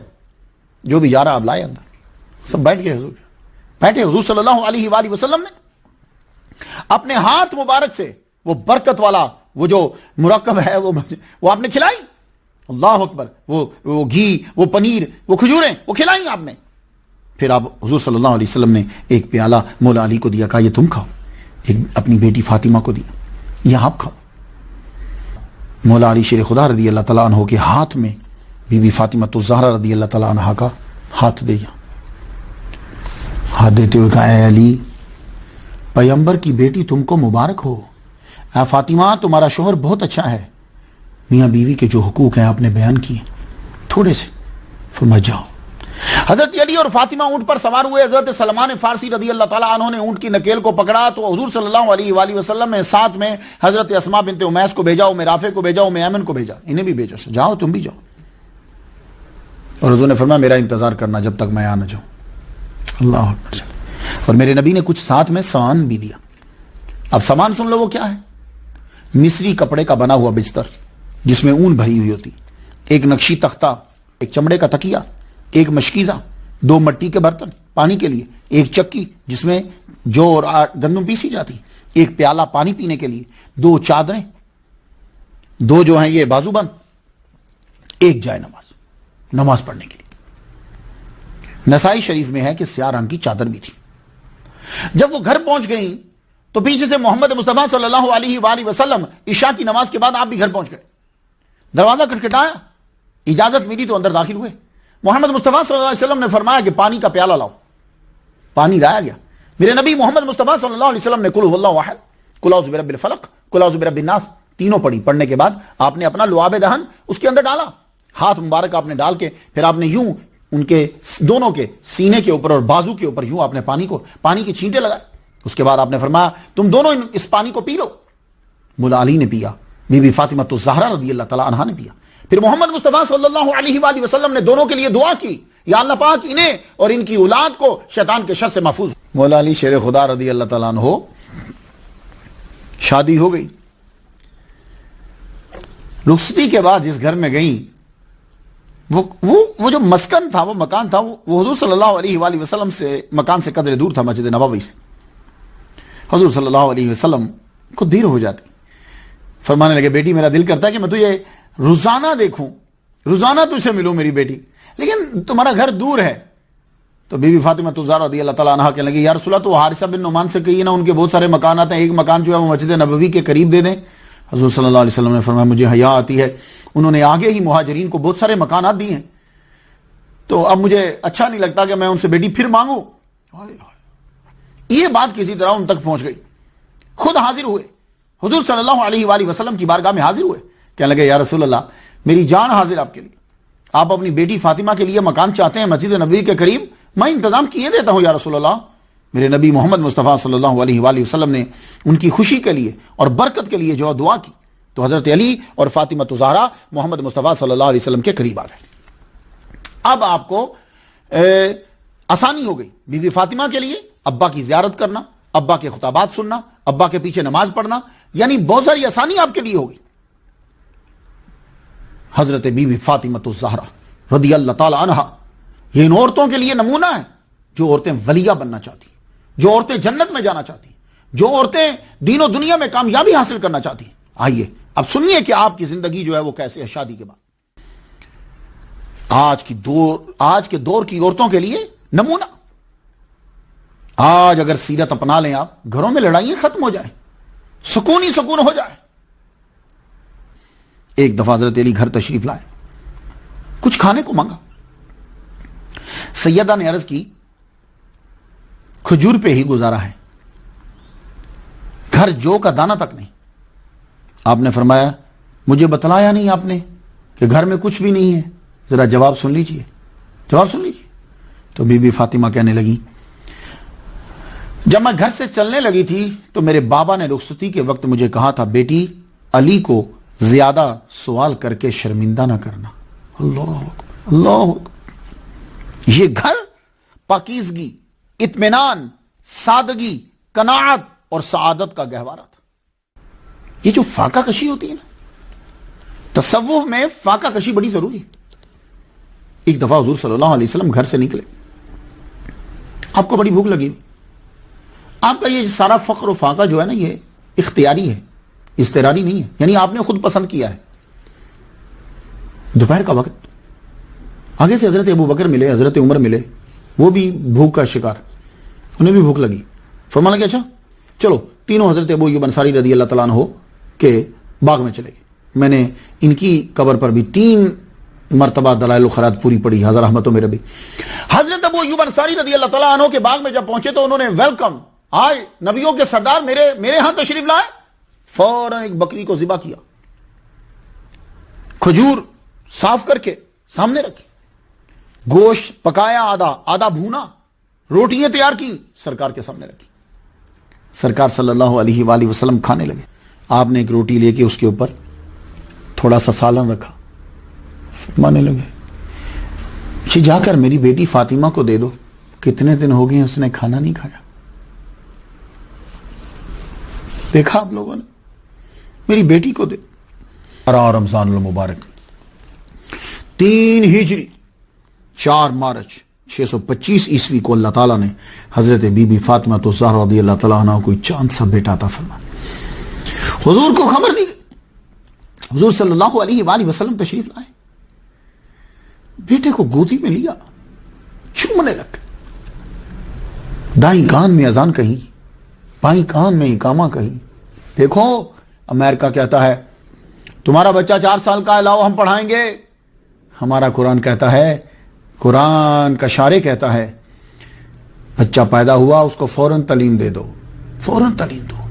معلومہ کوئی چیز باڈی کے اندر ہے کہ جو اسے ایکسپٹ کرتی ہے، ورنہ فضول کام کرنے کا حکم اسلام نہیں دیتا جس کا فائدہ نہ ہو۔ سوتے ہوئے کو السلام علیکم نہیں کہنے دیتا، روٹی کھانے والے کو السلام علیکم کہنا نہیں، کہو السلام علیکم، نماز پڑھنے والے کو السلام علیکم نہیں کہو۔ بچے کو اگر اذان کا فائدہ نہیں تو کیوں کہہ رہا ہے کہ اذان دو؟ تو توجہ ہے تو کہہ رہا ہے نا اذان دو۔ میرے نبی نے خود اذان دی، اپنے منہ میں کھجور کو چبایا، چبا کے میرے نبی کا لعاب اس میں شامل ہوا، وہ پھر میٹھا نکال کے بچے کو دیا۔ اللہ اکبر جل شانہ، جسے گھٹی کہتے ہو، وہ دی، نام حسن رکھا۔ بڑی خوشی ہوئی مسلمانوں میں، محمد مصطفیٰ صلی اللہ علیہ وآلہ وسلم کی بیٹی کے ہاں بیٹھا ہوا. 7ویں دن بال کٹوائے, ہم وزن چاندی جو ہے وہ خیرات کی, عقیقہ ہوا. یہ عقیقہ سنت ہے اور آپ کے اوپر رہتا ہے, یہ بات یاد رکھیے گا. جتنی جلدی دے دیں گے اتنی جلدی آپ کا گوشت اور ہڈیاں جو ہیں وہ مصائب سے, پریشانیوں سے آزاد ہو جاتی ہیں. ابھی تک اگر کسی نے نہیں دیا عقیقہ تو ابھی دے دو. اب تو امریکہ میں آگے ہو, لندن میں آگے ہو, اب تو کوئی مشکل نہیں. ان کی ولادت کے 15 دن بعد غزوہ احد ہوئی. ابن ہشام کے پتھر سے حضور کا بازو زخمی ہوا, عتبہ کے پتھر سے ہونٹ مبارک زخمی ہوئے. حضور صلی اللہ علیہ وآلہ وسلم گھر تشریف لائے تو آپ بی بی فاطمہ دیکھتے ہی, حالانکہ آپ کا اپنا, آپ خود بھی بیمار ہیں, لیکن اٹھی چٹائی کو جلا کے حضور کے زخم دھو کے وہ راکھ اوپر رکھ رہی ہیں تاکہ خون بند ہو جائے. رو پڑی. 3 شعبان 4 ہجری کو حضرت امام حسین کی ولادت. اللہ نے ایک اور بیٹا 1 سال بعد عطا فرمایا. حضور نے ہی اذان دی اور اقامہ گئے. حضور نے ہی کھجور چبا کے ان کے منہ میں ڈالی. اللہ اکبر جل شانہ. بی بی فاطمہ کا ویسے ہی درجہ بہت بلند ہے. بی بی فاطمہ تو زہرا رضی اللہ تعالیٰ عنہا, آپ کی ایک چادر نے ایک یہودی کو مسلمان کر دیا. یہ ہے بی بی کی کہانی. بی بی فاطمہ کی کہانی جب سننی ہو نا تو یہ پڑھا کرو. ایک یہودی جو ہے وہ آپ کی چادر کی وجہ سے مسلمان ہو گیا. ہوا یہ قبیلہ بنو سلیم, کہ ایک بوڑھا آدمی آیا, اس نے اسلام قبول کیا, مسلمانوں میں خوشی کی لہر دوڑی. حضور صلی اللہ علیہ وسلم نے فرمایا کہ تمہارے پاس کچھ ہے؟ عرض کی یا رسول اللہ 3000 لوگوں میں سے میں سب سے زیادہ غریب ہوں. تو میرے نبی نے فرمایا کون ہے کہ جو اس کی مدد کرے؟ حضرت سعد بن عبادہ. یا رسول اللہ میرے پاس ایک اونٹنی ہے, میں دیتا ہوں. فرمان لگے ٹھیک ہے دے دو. کون ہے جو اس کا سر ڈھانپے؟ تو مولا علی شیر خدا رضی اللہ تعالیٰ عنہ آپ کے پاس امامہ شریف سر سے اتارا, کہا سر میں اپنا امامہ دیتا ہوں. تو آپ نے فرمایا کہ کون ہے اس کے کھانے کا بندوبست کرے؟ حضرت سلمان فارسی اٹھے. آپ کئی گھروں میں گئے لیکن کھانا نہیں ملا. آخر میں آپ بی بی فاطمہ تو زہرا رضی اللہ تعالیٰ عنہا کے گھر گئے. دروازہ کٹکھٹایا. جی میں سلمان ہوں, ایک بابا نے اسلام قبول کیا ہے, اسے کھانا دینا ہے, گھر میں کچھ ہے؟ بی بی فاطمہ پردے کے پیچھے بھرائی ہوئی آواز میں بولی, کہنے لگی آج تیسرا دن ہے سلمان, گھر میں کچھ بھی نہیں ہے, بچے بھی بھوکے سو گئے, لیکن رکو تم خالی مت جاؤ, یہ لو یہ میری چادر لے لو, یہ شمون یہودی کو جا کے دے دو اور اسے بتاؤ کہ یہ محمد کی بیٹی فاطمہ کی چادر ہے, یہ چادر تم رکھ لو اور کچھ تھوڑا سا غلہ دے دو کہ ایک آدمی بھوکا روٹی کھا لے. جو ہی پیسے آئیں گے میں اپنی چادر چھڑا لوں گی. سلمان بی بی فاطمہ تو زہرا کی چادر لے کر گئی. ساری کائنات کی دولت بی بی فاطمہ کی چادر پہ قربان کر دی جائے. لے کر جب گئے شمون سے جا کر کہا, یہ لفظ بلفظ وہی بات کہہ دی. شمون نے اس وقت چادر کو ہاتھ بھی ابھی نہیں لگایا, کہنے لگا چادر تم رکھو, ہم اس پکیزہ چادر کو ہاتھ لگانے کے قابل نہیں ہے, لیکن میں اعلان کرتا ہوں کہ میں فاطمہ کے بابا پر ایمان لایا. سلمان فارسی پوچھتے ہیں شمون تو کیوں ایمان لایا؟ کہنے لگا ایک بھوکے کے لیے اپنی چادر گیروی رکھ دی, یہی وہ لوگ ہیں جن کا تذکرہ ہماری کتابوں کے اندر. جاؤ یہ چادر لے جاؤ اور یہ غلہ بھی لے جاؤ, اور میرے لیے دعا کی درخواست کرنا, میں کلمہ پڑھتا ہوں اشہدو ان لا الہ الا اللہ واشہدو ان محمد الرسول. یہ ہیں بی بی فاطمہ. غلہ لے کر جب آئے چادر بھی دے دی. آپ نے جلدی سے چکی کو لیا اور وہ پیسنے کے بعد روٹی پکائی, روٹی پکا کے دے دی. کہا جاؤ. جب وہ روٹی لے کر آئے حضور صلی اللہ علیہ وسلم پوچھتے ہیں سلمان اتنی دیر کیوں لگا دی؟ سارا واقعہ سنا دی. حضور صلی اللہ علیہ وآلہ وسلم اسی وقت اٹھے, گھر تو پاس ہی تھا نا, بی بی فاطمہ کے گھر گئے, سر پر شفقت سے ہاتھ پھیرا, اور دعا کی یا اللہ فاطمہ تیری کنیز ہے، تو اس سے راضی رہنا، تو اس سے راضی رہنا۔ بی بی فاطمہ کا درجہ بہت زیادہ، میں نہیں بڑھا رہا، میں نہیں بڑھا رہا۔ ہم لوگ تو تھک جاتے ہیں، کام کاج کرتے ہوئے تھک جاتے ہیں، روٹی پکا نہیں سکتے، لیکن دیکھیے بی بی فاطمہ تو زہرا رضی اللہ تعالیٰ عنہا جنتی عورتوں کی سردار ہیں۔ بخار کا شدید حملہ ہوا، حضرت علی رات بھر جاگتے رہے، اتنا بخار ہے بی بی فاطمہ کو۔ صبح فجر کی اذان ہوئی، کیونکہ گھر تو پاس تھا نا، اذان کی آواز آ گئی، آپ اٹھ کے نماز پڑھنے کے لیے گئے۔ بی بی فاطمہ تو زہرا رضی اللہ تعالیٰ عنہا اپنے بستر سے اٹھی، آپ نے ٹھنڈے پانی سے وضو کیا، تب کہ بیمار ہیں، وضو کر کے نماز پڑھنے لگی۔ فجر کی نماز آپ نے ادا کی، علی واپس آئے تو دیکھا کہ بی بی فاطمہ بیٹھی ہوئی وہ چکی کو چلا رہی ہیں۔ اب آپ کو یاد آیا کہ آپ کی نانی پڑنانی دادی رات فجر کی نماز کے بعد چکی چلاتی تھی، آٹا پیستی تھی، کتنی برکت ہوتی تھی، ان کی صحت بھی ٹھیک ہوتی تھی، بیماریاں بھی کم ہوتی تھی۔ بی بی فاطمہ فجر کے بعد چکی پیس رہی ہیں تو حضرت علی کا جملہ سنیے، کہنے لگے آپ نے ٹھنڈے پانی سے وضو کیا، رات بھر بخار میں رہیں اور آپ پھر چکی پیسنے لگ گئی ہیں، زیادہ بیمار نہ ہو جائیں، لیکن وہ جملہ جو آپ نے اپنے خاوند کو کہا، مولا علی سے یہ کہا، وہ جملہ لکھ لیجئے۔ یہ جملے ہیں جو لکھنے کے قابل ہیں۔ کیا کہا آپ نے؟ اب کہنے لگی حضرت فاطمہ جنتی عورتوں کی سردار کا جملہ سب عورتیں ذرا سن لیں اور یاد کر لیں۔ عرض کرتی ہیں میرے سرتاج، وضو کیا، فجر کی نماز ادا کی، یہ اللہ کی اطاعت تھی، اب چکی پیس رہی ہوں، یہ آپ کی خوشنودی کے لیے ہے، ان میں سے کوئی بھی موت کا باعث بن جائے تو اس سے بڑھ کر میری خوش نصیبی کیا ہو۔ مشکاہ شریف کی حدیث سنو، میں سنانا چاہتا ہوں۔ صلو خمسکم، میرا نبی فرماتا ہے صلو خمسکم وصوموا شہرکم وعدوا زکاة اموالکم واطیعوا اذا امرکم تدخلوا جنت ربکم۔ 5 نمازیں پڑھو، روزے رکھو اور اپنے مال کی زکات دو، اور جو تمہارا حاکم ہے، اب جس مقام پہ تم ہو اس مقام پہ تمہارا کون سا حاکم ہے، حاکم کی بات مانو اور اپنے رب کی جنت میں داخل ہو جاؤ۔ یہ بی بی فاطمہ نے حدیثیں سنی ہیں، لیکن وہ حدیثیں سنتی نہیں، عمل بھی کرتی۔ ایک مرتبہ مولا علی شیر خدا رضی اللہ تعالیٰ عنہ گھر آئے، کہیں گئے ہوں گے، آئے تو آپ نے گوشت دیا، تو انہوں نے ہچکچاہٹ کا اظہار کیا، عذر کیا کھانے سے، فرمانے لگی نہیں کھاؤ۔ وہ کیوں نہیں کھا رہے تھے؟ اس لیے کہ حضور صلی اللہ علیہ وآلہ وسلم نے منع کیا ہوا تھا کہ قربانی کا گوشت جو ہے وہ جمع نہیں کرنا، تو آپ نے 3 دن زائد کے بعد وہ قربانی کا گوشت جب دیکھا تو کہنے لگے نہیں، میں نے کہا نہیں، اجازت حضور نے دے دی ہے۔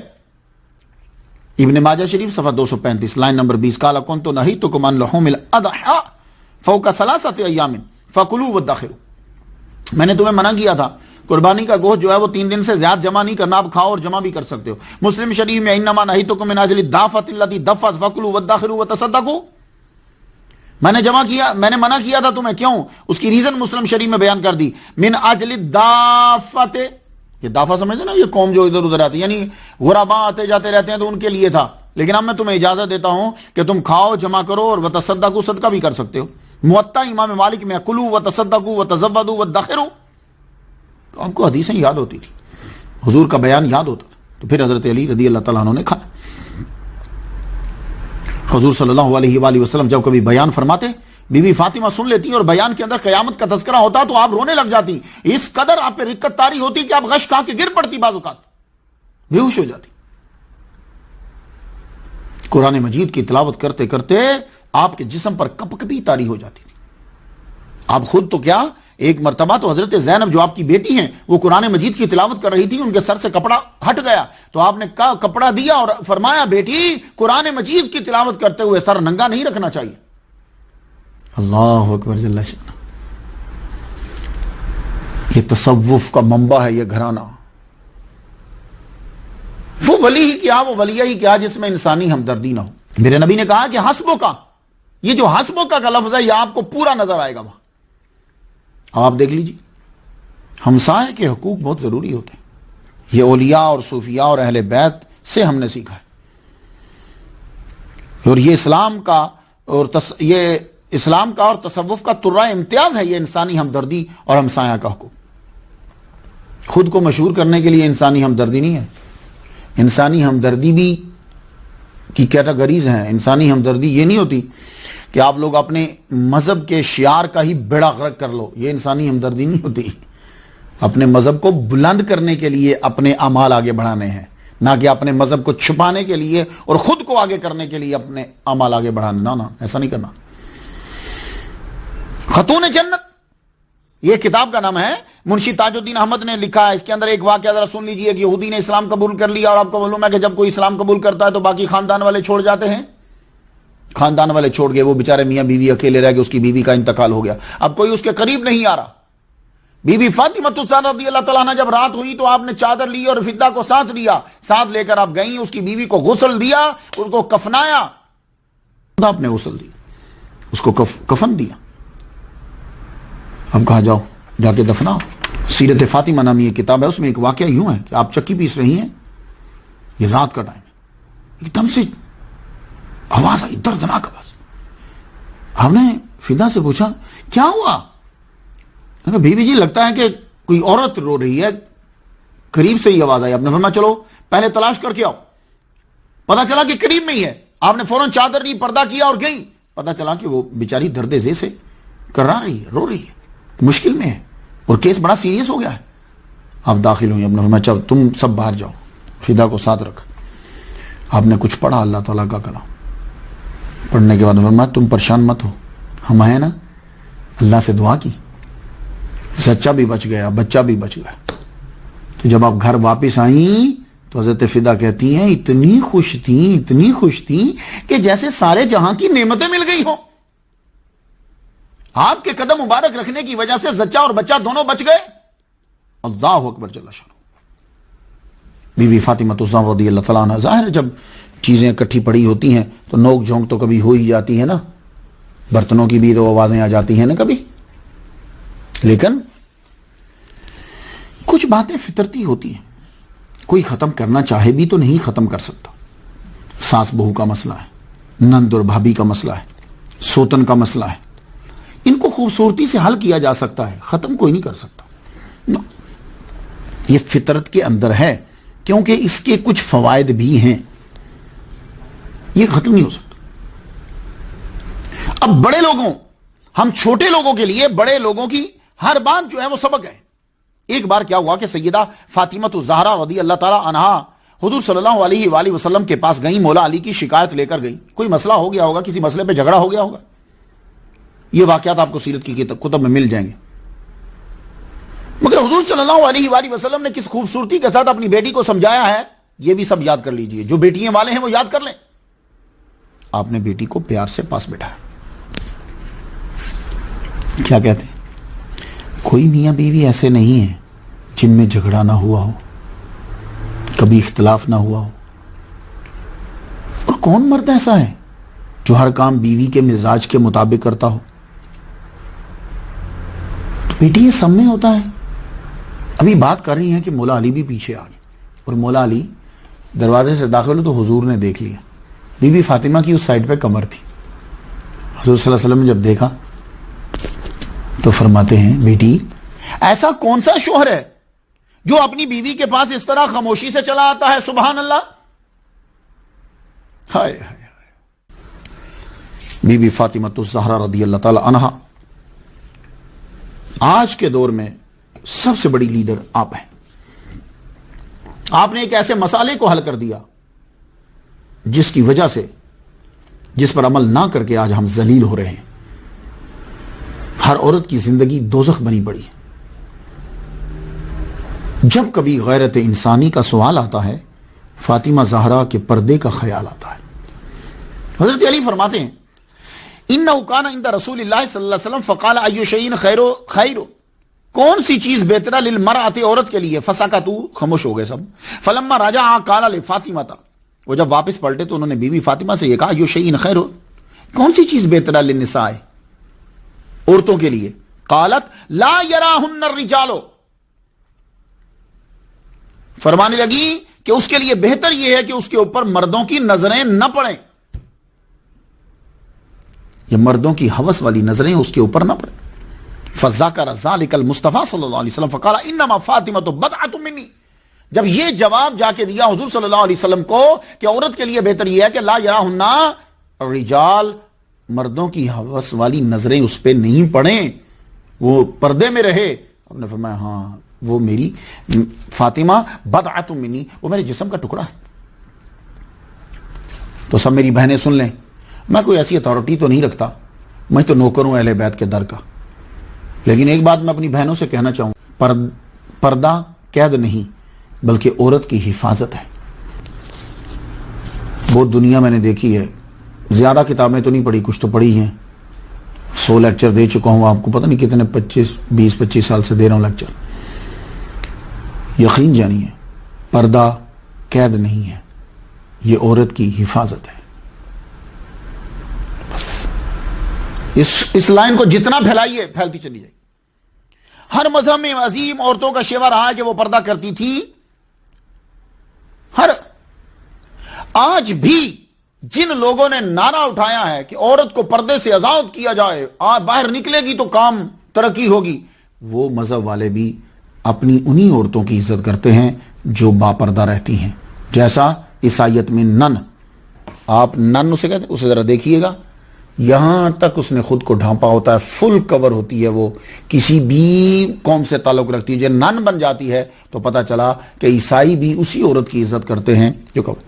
اسٹیچو چرچ میں جائیے، حضرت مریم کا سر جو ہے وہ پردہ کور ہے، پورا جسم کورڈ ہے.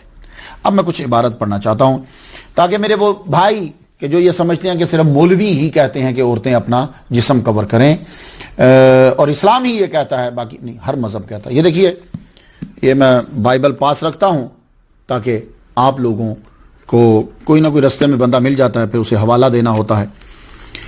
یہ اس بائبل کے اندر بھی حکم دیا گیا ہے. یہ کورنتھینز ہے، 1 کورنتھینز، اس کا چیپٹر جو ہے وہ 11 ہے. اب یہاں آپ نے یہ جملہ ہے، یہ سے لے لیجئے اور عیسائیوں کو بھی بتائیے اور عورتوں کو بھی بتائیے کہ اسلام کے اندر کوئی نئی چیز نہیں ہے. عورتیں جو بھی عظیم عورتیں ہیں وہ پردہ کرتی ہیں. اب میں پڑھنا چاہتا ہوں، 12 سنی. But I want you to know that the head of every man is the Christ. In truth, the head of woman is the man. In truth, the head of the Christ is God. الرجال قوامون علی النساء. Same. Every man that prays or prophesies having something on his head, shamas his head. But every woman that prays or prophesies with her head uncovered, shamas her head. For it is one and the same as if she were a woman with a shaved head. For if a woman does not cover herself, let her also be shorn. But if it is disgraceful for a woman to be shorn or shaved, let her be covered. چلیے ذرا عورت کے یہ پہلے تو تھا کہ عورت کو کور کرنا ہے. اب ذرا عورت کی آواز اس کا ذرا سن لیجیے. Let the women keep silent in the congregations, for it is not permitted for them to speak, but let them be in a subjection, even as the law says. If then they want to learn something, let them question their own husbands at home, for it is disgraceful for a woman to speak in a congregation. تو پردہ جو ہے یہ صرف اسلام کے اندر ہی نہیں ہے. آپ لوگوں کو یہ دھوکہ دیا جاتا ہے جی مولوی صرف یہ کہتا ہے، نہیں. تو بی بی فاطمہ الزہرا رضی اللہ تعالی عنہا کا جملہ پرفیکٹ. اب ذرا میں آپ کو کچھ مثالیں دے دوں.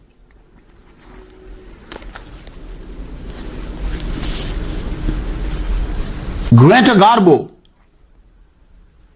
1980 میں ہالی ووڈ پر اس نے راج کیا، پردہ وردہ چھوڑ دیا، کیونکہ یہی تو کہہ دینا، پردہ چھوڑ دیا. تحریک نسواں کی لیڈر جب عروج پہ پہنچی، 75ویں اس کی سالگرہ ہے، عروج پہ پہنچی، سب کچھ دیکھ لیا نا، تو اس نے ایک جملہ کہا، not getting married was a mistake. شادی نہ کرنا میری بہت بڑی غلطی تھی. بے پردہ زندگی کا نتیجہ آوارہ زندگی، اور آوارہ زندگی کا نتیجہ تنہائی. فرینک بورمن یہ ایک امریکی خلا باز ہے. یہ جب گیا تھا تو اس کے ساتھ ایک عورت گئی تھی, رائٹ. تو بے پردہ, مردوں کے برابر حقوق, مردوں کے ساتھ جدھر چاہے پھرے, یہی ہے نا آزادی. سن لیجیے اب اس کی بات. میں آوارہ لفنگوں کی بات پہ دھیان نہیں دے رہا, میں ان عظیم لوگوں کی کہ جن کے پاس علم ہے وہ کیا کہتے ہیں. پھر آپ بی بی فاطمہ الزہرا کا جملہ پڑھیے. فرینک بورمن نے کیا کہا, کہتا ہے having a woman on spacecraft was okay except that it would be upsetting to put a male and female too close together for a long time. خلائی کشتی میں عورت کو بٹھانا اچھا ہے, البتہ ایک عورت اور ایک مرد کو دیر تک اتنا زیادہ قریب رکھنا اب طریقہ باعث ہے. عورتوں کو بڑا غصہ لگا اس جملے کے اوپر, لیکن اس نے ایک تجربہ بتا دیا. جین سبورگ, امریکن ایکٹریس, پردے کو قید سمجھا. تو جو لڑکی پردے کو قید سمجھتی ہے تو اس کا اعلی مرتبہ کیا ہوتا ہے, ایکٹریس بن گئی, مس یونیورس بن گئی. اب جب اس نے پردے کو قید سمجھا, پردے کو چھوڑ دیا, مرنے کے بعد اس کی ڈائری کو پڑھا گیا تو اس کا جملہ سن لیجیے. I wish I had stayed at home. بے پردہ زندگی, آوارہ زندگی, آوارہ زندگی کا نتیجہ تنہائی. امریکہ کی ایک مشہور ایکٹریس ہے جو مردوں سے بھی آگے بڑھ گئی, پردہ چھوڑ دیا, ترقی کو چھوا جا کر, عروج. کون تھی؟ میرولن منرو. ساری خوشیاں سے ملی تھی, رائٹ. 5 اگست 1926 میں 36 سال کی عمر میں مر گئی گولیاں کھا کر. تو معلوم یہ ہوا کہ بے پردہ زندگی بے سکون زندگی ہوتی. مشہور مورخ پروفیسر جے ٹوائن بی نے کہا ہے, تاریخ انسانی میں زوال کے ادوار وہی تھے جب عورت نے پردہ سے آزادی چاہی اور گھر کی چار دیواری کو خیر بات کہہ دیا. میری بہنوں, اسلام میں ہی عورتوں کے حقوق ہیں اور کسی مذہب میں عورتوں کے حقوق نہیں ہیں. میں آج بھی, میری بیٹی ہیں, میری بیوی ہے, لیکن میں آج بھی اپنی ماں کے کھانے کے بارے میں فکر مند رہتا ہوں کہ میری ماں نے, میں اب کی بار جب گیا تھا تو میں اپنی ماں کے سامنے رو رہا تھا, ماں میں امریکہ میں بیٹھ کر جب کھانا کھاتا ہوں تو مجھے یہ فکر رہتی ہے کہ تو نے بھی وہی کھایا. میں انہیں بلاتا ہوں یہاں آ جاؤ, لیکن وہ بابا کے مزار کے پاس ہی. مجھے آج بھی فکر رہتی ہے. میں اپنے لیے چیز نہیں لاتا, میں اپنی بیٹیوں کے لیے لاتا ہوں. تو کس حقوق کون ادا کرتا ہے؟ مسلمان. تو اس لیے میری بہنوں, اسلام کو پڑھو, بی بی فاطمہ کو پڑھو. اللہ نے انبیاء پر سلام بھیجا ہے تو عورتوں پر بھی بھیجا ہے. بی بی خدیجہ پر سلام بھیجا ہے. اللہ نے عیسیٰ علیہ السلام کے لیے, مرد کے لیے کھانے اتارے آسمان سے, تو اللہ تعالیٰ نے بی مریم عورت ہیں ان کے لیے گھر کے اندر کھانے اتارے, بے موسم پھل اتارے. حضور نے مردوں کو جنت کی بشارت دی ہے تو عورتوں کو بھی جنت کی بشارت دی ہے. اگر مرد بادشاہ کو اسلام کے اندر مشورہ دے سکتا ہے تو عورتیں بھی مشورہ دے سکتی ہیں. حضرت عمر کہ جن سے زمین کانپتی ہے, آگ ڈرتی ہے, پانی حکم کے مطابق چلتا ہے, ایک عورت کھڑے ہو کے یہ کہہ رہی ہے کہ تمہیں حق حاصل نہیں ہے کہ تم یہ مشورہ دے سکو. بعد میں حضرت عمر نے اپنے تساموں کو تسلیم کیا, کہا یہ عورت ٹھیک کہہ رہی ہے. لڑکا نعمت ہے تو لڑکی رحمت ہے. لڑکی کو ادب سکھانے اور اس کی اچھی جگہ شادی کر دینے کا ایوارڈ اور ریوارڈ کیا ہے؟ جنت. تو کون حقوق ادا کر رہا ہے؟ منگولوں کے اندر اسلام کس نے پھیلایا تھا؟ عورتوں نے. جی یہ جو آپ کو اکبر بادشاہ کے آباء و اجداد, یہ تتاریوں کے اندر جو اسلام آپ کو نظر آتا ہے, یہ کس نے اسلام ان تک پہنچایا ہے؟ اس کی سب سے بڑی ریزن میری بہنیں ہیں, عورتیں ہیں, مسلمان عورتیں, جن کو وہ اٹھا کر لے آئے تھے. مسلمانوں کو قتل کر کے جن کو انہوں نے اپنی بیویاں بنا لیا تھا, وہ چونکہ مسلمان تھی, انہوں نے اسلام اپنے کردار کے ساتھ وہ اسلام ان تک پہنچایا. برکہ خان کی والدہ کون تھی؟ مسلمان. یہی وجہ ہے کہ جب ایک مسلمان تاجر سے اس کی ملاقات ہوئی تو وہ اسلام کو پہلے سے جانتا تھا, اس کے بیہیویئر کی وجہ سے اس نے اسلام قبول کر لیا. پروفیسر آرنولڈ نے کہا کہ غازان خان مسلمان ہوا, ساری فوج مسلمان ہوئی. جنہوں نے 40 سال پہلے مسلمانوں کو کچلا تھا, یہی لوگ جو ہیں وہ اسلام کے پاسبان بن گئے. غازان خان کا بھائی الجائتو کی بیوی بھی مسلمان تھی، وہ بھی مسلمان ہو گیا۔ ڈاکٹر سٹیون کلارک سسلی کا ماہر نفسیات یہ کہتا ہے جب سے عورتوں نے مردوں کے ساتھ بے پردہ اختلاط کیا ہے، میں نے اس اختلاط سے، اس ملاپ سے طلاقوں کی کثرت، فحاشی دیکھی ہے، گھر اجڑتے دیکھے ہیں، خودکشی دیکھی ہے۔ بے پردہ ملاپ بڑا خطرناک ہے۔ آج تو بہت ترقی ہو گئی ہے۔ 1962 کی بات آپ کو بتاؤں، 1962 میں 1962 کے اندر امریکہ کے اندر 23.5 لاکھ ناجائز بچے پیدا ہوئے۔ یہ 62 کی بات کر رہا ہوں۔ اب کیا حال ہو رہا ہوگا؟ میری بہنوں، آپ سے پردہ چھین کر، آپ سے پردہ مذہب نے نہیں چھینا، ان لوگوں نے چھینا کہ جو تاجر تھے پیسے کے، پیسے کی ہوس تھی جن کے اندر، انہوں نے بہانے بہانے سے تم سے پردہ چھینا اور پردہ چھین کر سٹیج پر نچوایا، کلبوں میں پھرایا، پھر بھوکی نظروں کے سامنے ڈال دیا۔ اور اسلام نے پردہ دے کر تمہیں ختیجہ بنایا، تمہیں فاطمہ بنایا، تمہیں مریم بنایا، تمہیں آسیہ بنایا۔ تو اے میری بہنوں، بی بی فاطمہ کا جملہ یاد کرو، عورتوں کے لیے سب سے بہتر چیز یہ ہے کہ اس پر مرد کی نظر نہ پڑے۔ اب جب ہم کہتے ہیں نا پردہ کرو تو فوراً سے کہہ دیتے اچھا عورت کو قید کر دیا جائے۔ یہ کون کہتا ہے ظالم کہ عورت کو قید کر دیا جائے؟ پردے کا کہا جا رہا ہے، اسے یہ نہیں کہا جا رہا کہ وہ بزنس نہیں کر سکتی۔ اسلام یہ نہیں کہتا عورت مزدوری نہیں کر سکتی۔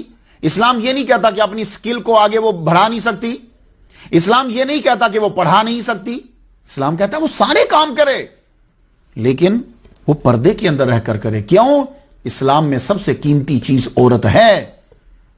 ہمارے ہاں ڈائمنڈ بھی اتنا قیمتی نہیں۔ کیوں؟ اس لیے کہ ہم ڈائمنڈ کو بھی انگوٹھی میں لگا کر لوگوں کے سامنے کر لیتے ہیں۔ ڈائمنڈ سے بھی قیمتی ترین چیز ہمارے اسلام میں ہماری بہن ہے، ہماری بہو ہے، ہماری بیٹی ہے۔ ہم اس کو ہر ایک نظر کے سامنے نہیں کر سکتے، جس طرح آپ لوگ اپنے سونے چاندی زیورات کو ہر بندے کے سامنے نہیں کرتے کہ کوئی ان میں چور بھی ہوگا۔ حضور صلی اللہ علیہ وآلہ وسلم کی بیٹی نے یہ جملہ کہہ دیا، عورتوں کے لیے سب سے بہتر چیز یہ ہے کہ اس پہ مرد کی نظر نہ پڑے۔ مرد سے مراد یہ جو غیر محرم ہے۔ سرعام عورت جو ہے وہ بازار کی زینت نہ بنے۔ اے میری بہنوں، بیٹیوں، تم ان عورتوں کو ماڈل نہ بناؤ جو دوزخی عورتوں کی سردار ہیں۔ تم بی بی فاطمہ کی زندگی کو ماڈل بناؤ، کیونکہ یہ جنتی عورتوں کی سردار ہے۔ ایک دفعہ سیدہ فاطمہ شدید بیمار ہوئی۔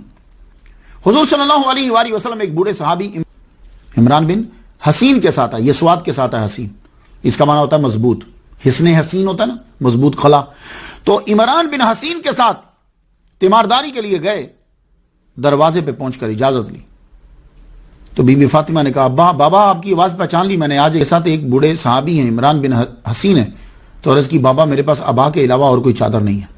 اللہ اکبر جل شانہ، میرے پاس ابا کے علاوہ کوئی چادر نہیں ہے۔ حضور نے اپنی چادر اندر بھیجی۔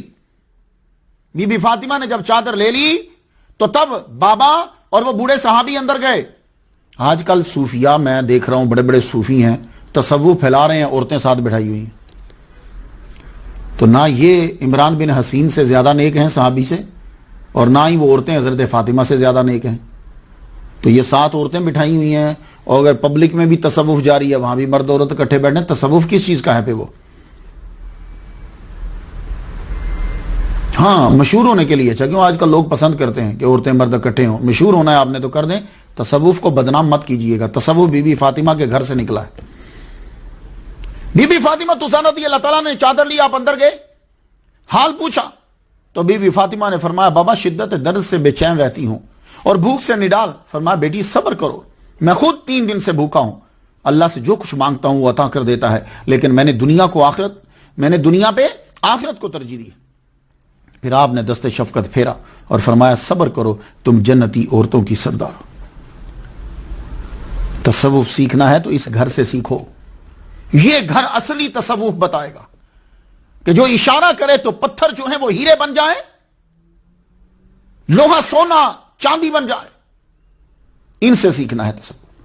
ایک دفعہ کسی امیر عورت نے آپ سے پوچھا کہ 40 اونٹوں کے اوپر زکوٰۃ کتنی لگتی ہے؟ میرے پاس اتنے اونٹ۔ آپ نے فرمایا تیرے لیے تو ایک ہے، اگر میرے پاس ہوتے تو میں سارے کے سارے رب کی راہ پہ قربان کر دیتی۔ اللہ اکبر اللہ۔ ایک دفعہ بی بی فاطمہ نے دیکھا کہ بابا مسجد میں اکیلے بیٹھے ہوئے، تھوڑی سی روٹی لے کے چلی گئی، پوری روٹی نہیں، روٹی کا ایک حصہ، بابا یہ لو۔ حضور پاک نے لقمہ بیٹی سے لے کے کھایا تو پوچھتے ہیں بیٹی کدھر سے لائی ہو؟ عرض کی بابا 3 دن کے بعد تھوڑے سے جو علی لائے تھے تو وہ میں نے پیس کیے تو ایک ہی روٹی بنی بابا، تو حسن و حسین بھی بھوکے تھے، میں ان کو بھی تھوڑی تھوڑی دی ہے، آپ کو میں نے دیکھا آپ اکیلے بیٹھے ہو تو بابا میں نے یہ لقمہ آپ کو بھی دے دی۔ حضور صلی اللہ علیہ وسلم لقمہ منہ میں ڈالا تو الگ سے نیچے جب وہ اترا تو کہنے لگے بیٹی 4 پہر گزر گئے ہیں، پہلا لقمہ ہے جو گلے سے نیچے اترا۔ دیکھو یار، اگر عیسیٰ علیہ السلام کھانے منگوا سکتے ہیں تو ہمارے نبی نہیں منگوا سکتے؟ لیکن نہیں، تصوف یہاں سے آئے۔ ایک دفعہ کا واقعہ، 2 دن گزر گئے، پکانے کو کچھ نہ تھا، کچھ۔ رات کے وقت کوئی شام سے تاجر آیا تو اس کے اونٹوں سے سامان کو نیچے اتارنا تھا، مولا علی شیر خدا کو وہاں مزدوری مل گئی، آپ نے سامان اتارا، سامان اتارنے کے بعد اس نے آپ کو کچھ دیا، آپ فوراً سے، آپ کو معلوم تھا کہ گھر میں کچھ نہیں ہے، آپ نے فوراً ایک دکان سے جو لیے، جو لے کر گھر آئے۔ بی بی فاطمہ بہت خوش ہوئی، فوراً ان کو پیسا، روٹی پکائی، روٹی پکا کے حضرت علی کے سامنے رکھ دی، سامنے رکھے خود ان کو دیکھنے لگی، وہ جب روٹی کھا چکے تو پھر خود کھانے لگی۔ حضرت علی کو یہ ادا بڑی پسند آئی، اس لیے ہماری جو مائیں تھیں وہ بعد میں کھانا کھاتی تھی، فرق کوئی نہیں پڑتا، ایک چھوٹی سی بات سے گھر خوش ہو، نہیں آپ کھاؤ۔ آپ دیکھ کر مسکرانے لگے اور فرماتے ہیں حضور نے سچ کہا ہے، فاطمہ دنیا کی بہترین عورتوں میں سے۔ آج کل تو ہم لوگ کام کرتے ہوئے تھک جاتے ہیں، تو واقعی تھک جاتے ہیں، اس میں یہ نہیں ہے کہ میری بہنیں یا بھائی یا بیٹیاں کوئی جھوٹ بولتی ہوں گی، کام جسموں میں جان ہی اتنی نہیں، لیکن بی بی فاطمہ تو بہت ہی کام کرتی، ان کو رات کو عبادت بھی کرنا ہوتی تھی، بچوں کو سنبھالنا ہوتا تھا، وہ چکی پیسنا بہت مشکل ہوتا ہے، ہاتھ پہ چھالے پڑ جاتے، اور کنویں سے پانی کھینچنا، آج تو ٹوٹی کھولو تو پانی آ جاتا ہے نا، تو وہ پانی کھینچنے کے لیے یوں رسے کو پکڑتے تھے، وہ بار بار رسا چلتا تھا تو یہاں چھالے پڑ جاتے۔ اب بی بی فاطمہ کی کافی عمر ہو گئی، حضرت علی کہنے لگے کہ غلام آئے ہیں تو آپ جاؤ اور جا کے بابا سے درخواست کرو کہ ایک ہی غلام دے دیں، پانی کا مسئلہ تو حل ہو جائے، یہ چکی کا بھی مسئلہ حل ہو جائے۔ بی بی فاطمہ زہرا رضی اللہ تعالیٰ عنہ نے بڑی چادر لی، آپ گئیں، دیکھا تو بابا جو ہیں وہ مصروف ہیں، تو آپ بی بی عائشہ صدیقہ رضی اللہ تعالیٰ عنہ سے مل کے واپس آ گئی۔ واپس جب آئیں تو حضور صلی اللہ علیہ وآلہ وسلم ویسے ہی دن میں 1-2 بار تو جاتے ہی تھے، گھر آئے تو آپ کو اپنی بیٹی کی خوشبو آئی تو جلدی سے گئے، ہاں بیٹی آپ گھر آئی تھی، خیریت؟ کہا بابا گھر اس لیے آئی تھی کہ آپ کے پاس غلام آئے ہیں تو آپ مجھے بھی کوئی ایک غلام دے دیتے۔ اللہ اکبر، حضور صلی اللہ علیہ وآلہ وسلم نے جو جملہ کہا ہے وہ سن لیجیے، یہ سارے لیڈروں کے لیے لایا عمل ہے۔ حضور صلی اللہ علیہ وآلہ وسلم کہنے لگے بیٹی بدر کے شہیدوں کے جو یتامہ ہیں کیا ان کو چھوڑ دوں؟ وہ صحابہ صفہ وہ گھر بھر چھوڑ کر جو اس چبوترے کے اوپر بیٹھے رہتے ہیں، بیٹی ان کا سب سے پہلے آ کے انہیں دوں۔ لیکن بیٹی میں تمہیں ایک چیز بتا دیتا ہوں، جب سارا دن کام کر کے تو تھک جائے اور بستر پر لیٹنے لگے تو میری بیٹی تو 33 مرتبہ سبحان اللہ اور 33 مرتبہ الحمدللہ اور ایک روایت ہے کہ 34 مرتبہ اللہ اکبر یہ پڑھ لیا کر بیٹی، اللہ تعالیٰ تجھے طاقت عطا فرما دے گا اور تیرا سب درد اور دکھ دور ہو جائے۔ اسے تسبیح فاطمی کہتے ہیں۔ پھر ہمارے اولیاء نے، بزرگوں نے، صوفیاء نے کیا کیا؟ ہر نماز کے بعد اس کو شروع کر دی کہ جو چیز ایک باپ نے اپنی بیٹی کو دی ہے، صرف ایک عام باپ نہیں ہے، سید الانبیاء ہے، وہ اپنی بیٹی فاطمہ زہرا رضی اللہ تعالیٰ عنہ کو جو چیز دے رہے ہیں وہ چیز کوئی گھٹیا نہیں ہوگی، زبردست چیز ہوگی۔ تو ہمارے بزرگوں نے پھر ہر نماز کے بعد 33 بار پڑھنا شروع کیا، تو ہاتھوں کے اوپر پڑھتے۔ میں ترکی میں جب گیا ہوں تو وہاں اب خیر مولوی صاحب یہاں تو پڑھتے نہیں، ہر چیز بدعت ہو گئی ہے، اب تو دعا مانگنا بھی بدعت ہو گئی ہے، لوگ اس طرح بھاگتے ہیں جیسے ان کو کسی نے مارا ہے صف کے نیچے سے۔ تو وہاں کیا ہوتا ہے، ترکی میں نے دیکھا، ایک مسجد میں نہیں سب میں وہ تسبیح لے کر یہ ضرور پڑھتے ہیں، امام بیٹھتا ہے اور یہ پڑھا جاتا ہے، اللہ اکبر جل شان۔ ہر نماز کے بعد اس کو وظیفہ بنا لیا۔ اس کے بارے میں مختلف حدیث ہیں، حضرت زینب بنت فاطمہ 5 ہجری میں کہ آخر میں آپ کی ولادت ہوئی، حضرت فاطمہ کے ہاں بیٹی کی ولادت۔ آپ کا ایک اور بیٹا محسن بھی ہے لیکن ان کا وصال ہو گیا۔ تو حضور صلی اللہ علیہ وسلم 3 دن کے بعد آئے جب ان کی ولادت ہوئی، کہیں گئے ہوئے تھے، ان کا نام زینب رکھا، اور حضور فرماتے ہیں کہ ان کی شکل جو ہے وہ خدیجہ سے زیادہ ملتی۔ حضرت ام کلثوم پیدا ہوئی 6 ہجری میں۔ ام کلثوم اہل تشیع کی کتاب میں یہ ہے کہ ان کا نکاح حضرت علی کی مرضی سے حضرت عمر رضی اللہ تعالیٰ عنہ سے ہوا۔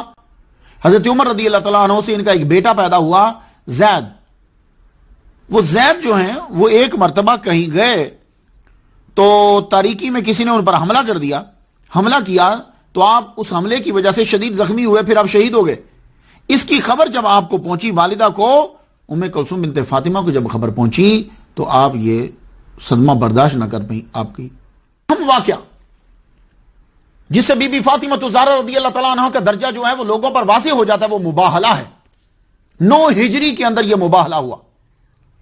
5 ہجری کے بعد ارد گرد کے علاقوں سے وفود جو ہیں اس کا سلسلہ شروع ہوا۔ 9 اور 10 ہجری کے اندر تو بہت زیادہ وفود آنے لگے۔ 9 ہجری کا تو نام ہی رکھ دیا گیا، سال الوفود نام رکھ دیا گیا۔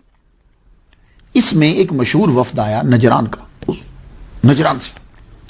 یہ نجران جو ہے یہ پہلے یہودیوں کا گڑھ تھا، پھر 500 صدی جو آئی اس کے اندر عیسائیوں کا داخلہ ہوا۔ عیسائی جو ہے نجران کے علاقہ میں چھا گئے۔ یہ جو علاقہ ہے یہ آج بھی سعودی عرب اور یمن کا جو بارڈر ہے اس بارڈر کے اوپر ہے۔ تو عیسائی جب آئے تو عیسائیوں کی ایک یہ الگ سے سٹیٹ بن گئی ایک قسم کی، عظیم الشان گرجا تھا جسے کعبہ نجران جسے کہتے تھے۔ شہر کیا تھا؟ ایک پوری سٹیٹ تھی۔ دینی معاملات کا بڑا اسقف، اس کا ٹائٹل اسقف۔ خارجی امور کا نگران اسے سید کہتے تھے، اور داخلی امور کا نگران اسے عاقب کہتے تھے۔ تو 60 آدمی وہاں سے چلے، اسقف بھی ہے، سید بھی ہے، عاقب بھی ہے، 14 سردار ساتھ۔ اور یہ قافلہ جو ہے وہ اتوار کے دن مدینہ شریف میں آیا۔ تو اتوار کو چونکہ یہ پوجا کرتے ہیں، یہ سیدھا مسجد میں چلے گئے۔ اب وہاں کوئی گرجا تو تھا نہیں، یہ مسجد میں چلے گئے۔ اب ان کو اسلام کے بارے میں اتنا کیا معلوم؟ مسجد میں گئے، مسجد میں انہوں نے اپنی پوجا شروع کر دی۔ جو ہی انہوں نے اپنی پوجا شروع کی، صحابہ کرام ان کو روکنے کے لیے دوڑے۔ حضور صلی اللہ علیہ وسلم نے فرمایا کہ رک جاؤ۔ جو انہوں نے اپنی پوجا کر لی تھی اس کے بعد جو ہے وہ سلسلہ شروع۔ تو کچھ لوگ جو ہیں وہ یہ کہنے لگے کہ عیسائی جو ہے وہ مسجد میں عبادت کر سکتے ہیں۔ انہوں نے اس سے دلیل پکڑی۔ اس سے دلیل پکڑنا انتہائی غلط ہے۔ وہ کیوں؟ اس لیے کہ حضور صلی اللہ علیہ وآلہ وسلم نے ان لوگوں کو دعوت نہیں دی تھی کہ آؤ تم میری تمام مساجد میں تم اپنی پوجا کر سکتے ہو۔ یہ دلیل کسی بھی ضعیف سے ضعیف روایت کے اندر بھی نہیں۔ وہ اتوار کے دن چونکہ آئے تھے، آتے ہی انہوں نے خود سے شروع کر دی۔ ایک بات۔ دوسری بات یہ ہے کہ اس وقت تک ابھی یہ آیت نہیں اتری تھی الیوم اکملت لکم دینکم واتممت علیکم نعمتی وردیت لکم الاسلام دینا۔ ابھی مسائل جو ہیں وہ بتدریجاً اوپر بڑھ رہے ہیں۔ اللہ کا بیٹا کسی کو قرار دے دینا یہ گالی ہے، تفصیل پڑھ لیجیے۔ تو حضور اپنی عبادت گاہ میں اللہ کو گالیاں دینے کی اجازت کسی کو نہیں دیں گے۔ اور عیسائی جب پوجا کرتے ہیں تو یہی کہتے ہیں جیزس سن آف گاڈ۔ اور سب سے بڑی دلیل جو ہے وہ یہ ہے کہ اللہ تعالیٰ نے قرآن مجید میں ارشاد فرمایا وَأَنَّ الْمَسَاجِدَ لِلَّهِ فَلَا تَدْعُوا مَعَ اللَّهِ أَحَدًا، مسجدیں اللہ کے لیے ہیں، اللہ کے سوا کسی اور کی وہاں پوجا نہیں ہوگی۔ اب بتائیے کہ کیا حضور صلی اللہ علیہ وآلہ وسلم ان کو دعوت دیں گے کہ آؤ؟ اور جو آدمی اپنی مساجد کے اندر عیسائیوں کو یا یہودیوں کو اس بات کی اجازت دے کہ تم اللہ کو عیسیٰ کا باپ کو ہو، عیسیٰ کو اللہ کو ہو، عیسیٰ کو اللہ کا بیٹا کو ہو، مریم کو تم خدا کے برابر مانو، اس بات کی اجازت دے دے گا تو گویا کہ وہ قرآن کی اس آیت کے خلاف کر رہا۔ عیسائی جب عبادت کر رہے ہوتے ہیں تو ان کی عبادت ایک دن ایسی ہوتی ہے کہ اس کے اندر بریڈ بھی کھائی جاتی ہے اور شراب بھی پی جاتی ہے۔ تو یہ آپ مسجد میں اجازت دیں گے؟ یہ کون سی مسجدیں ہیں؟ وَأَنَّ الْمَسَاجِدَ لِلَّهِ فَلَا تَدْعُوا مَعَ اللَّهِ أَحَدًا کے سامنے تو حدیث نہیں رک سکتی۔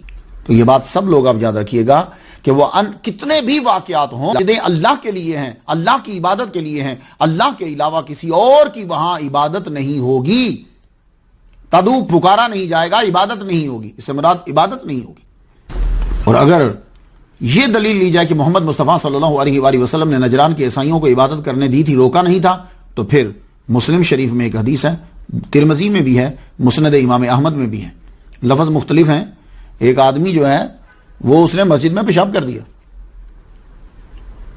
مسجد میں یورن کر دیا۔ جب یورن کرا تو صحابہ کرام اس کو مارنے کے لیے دوڑے، آپ نے فرمایا نہیں، اس کو یورن کر لینے دو۔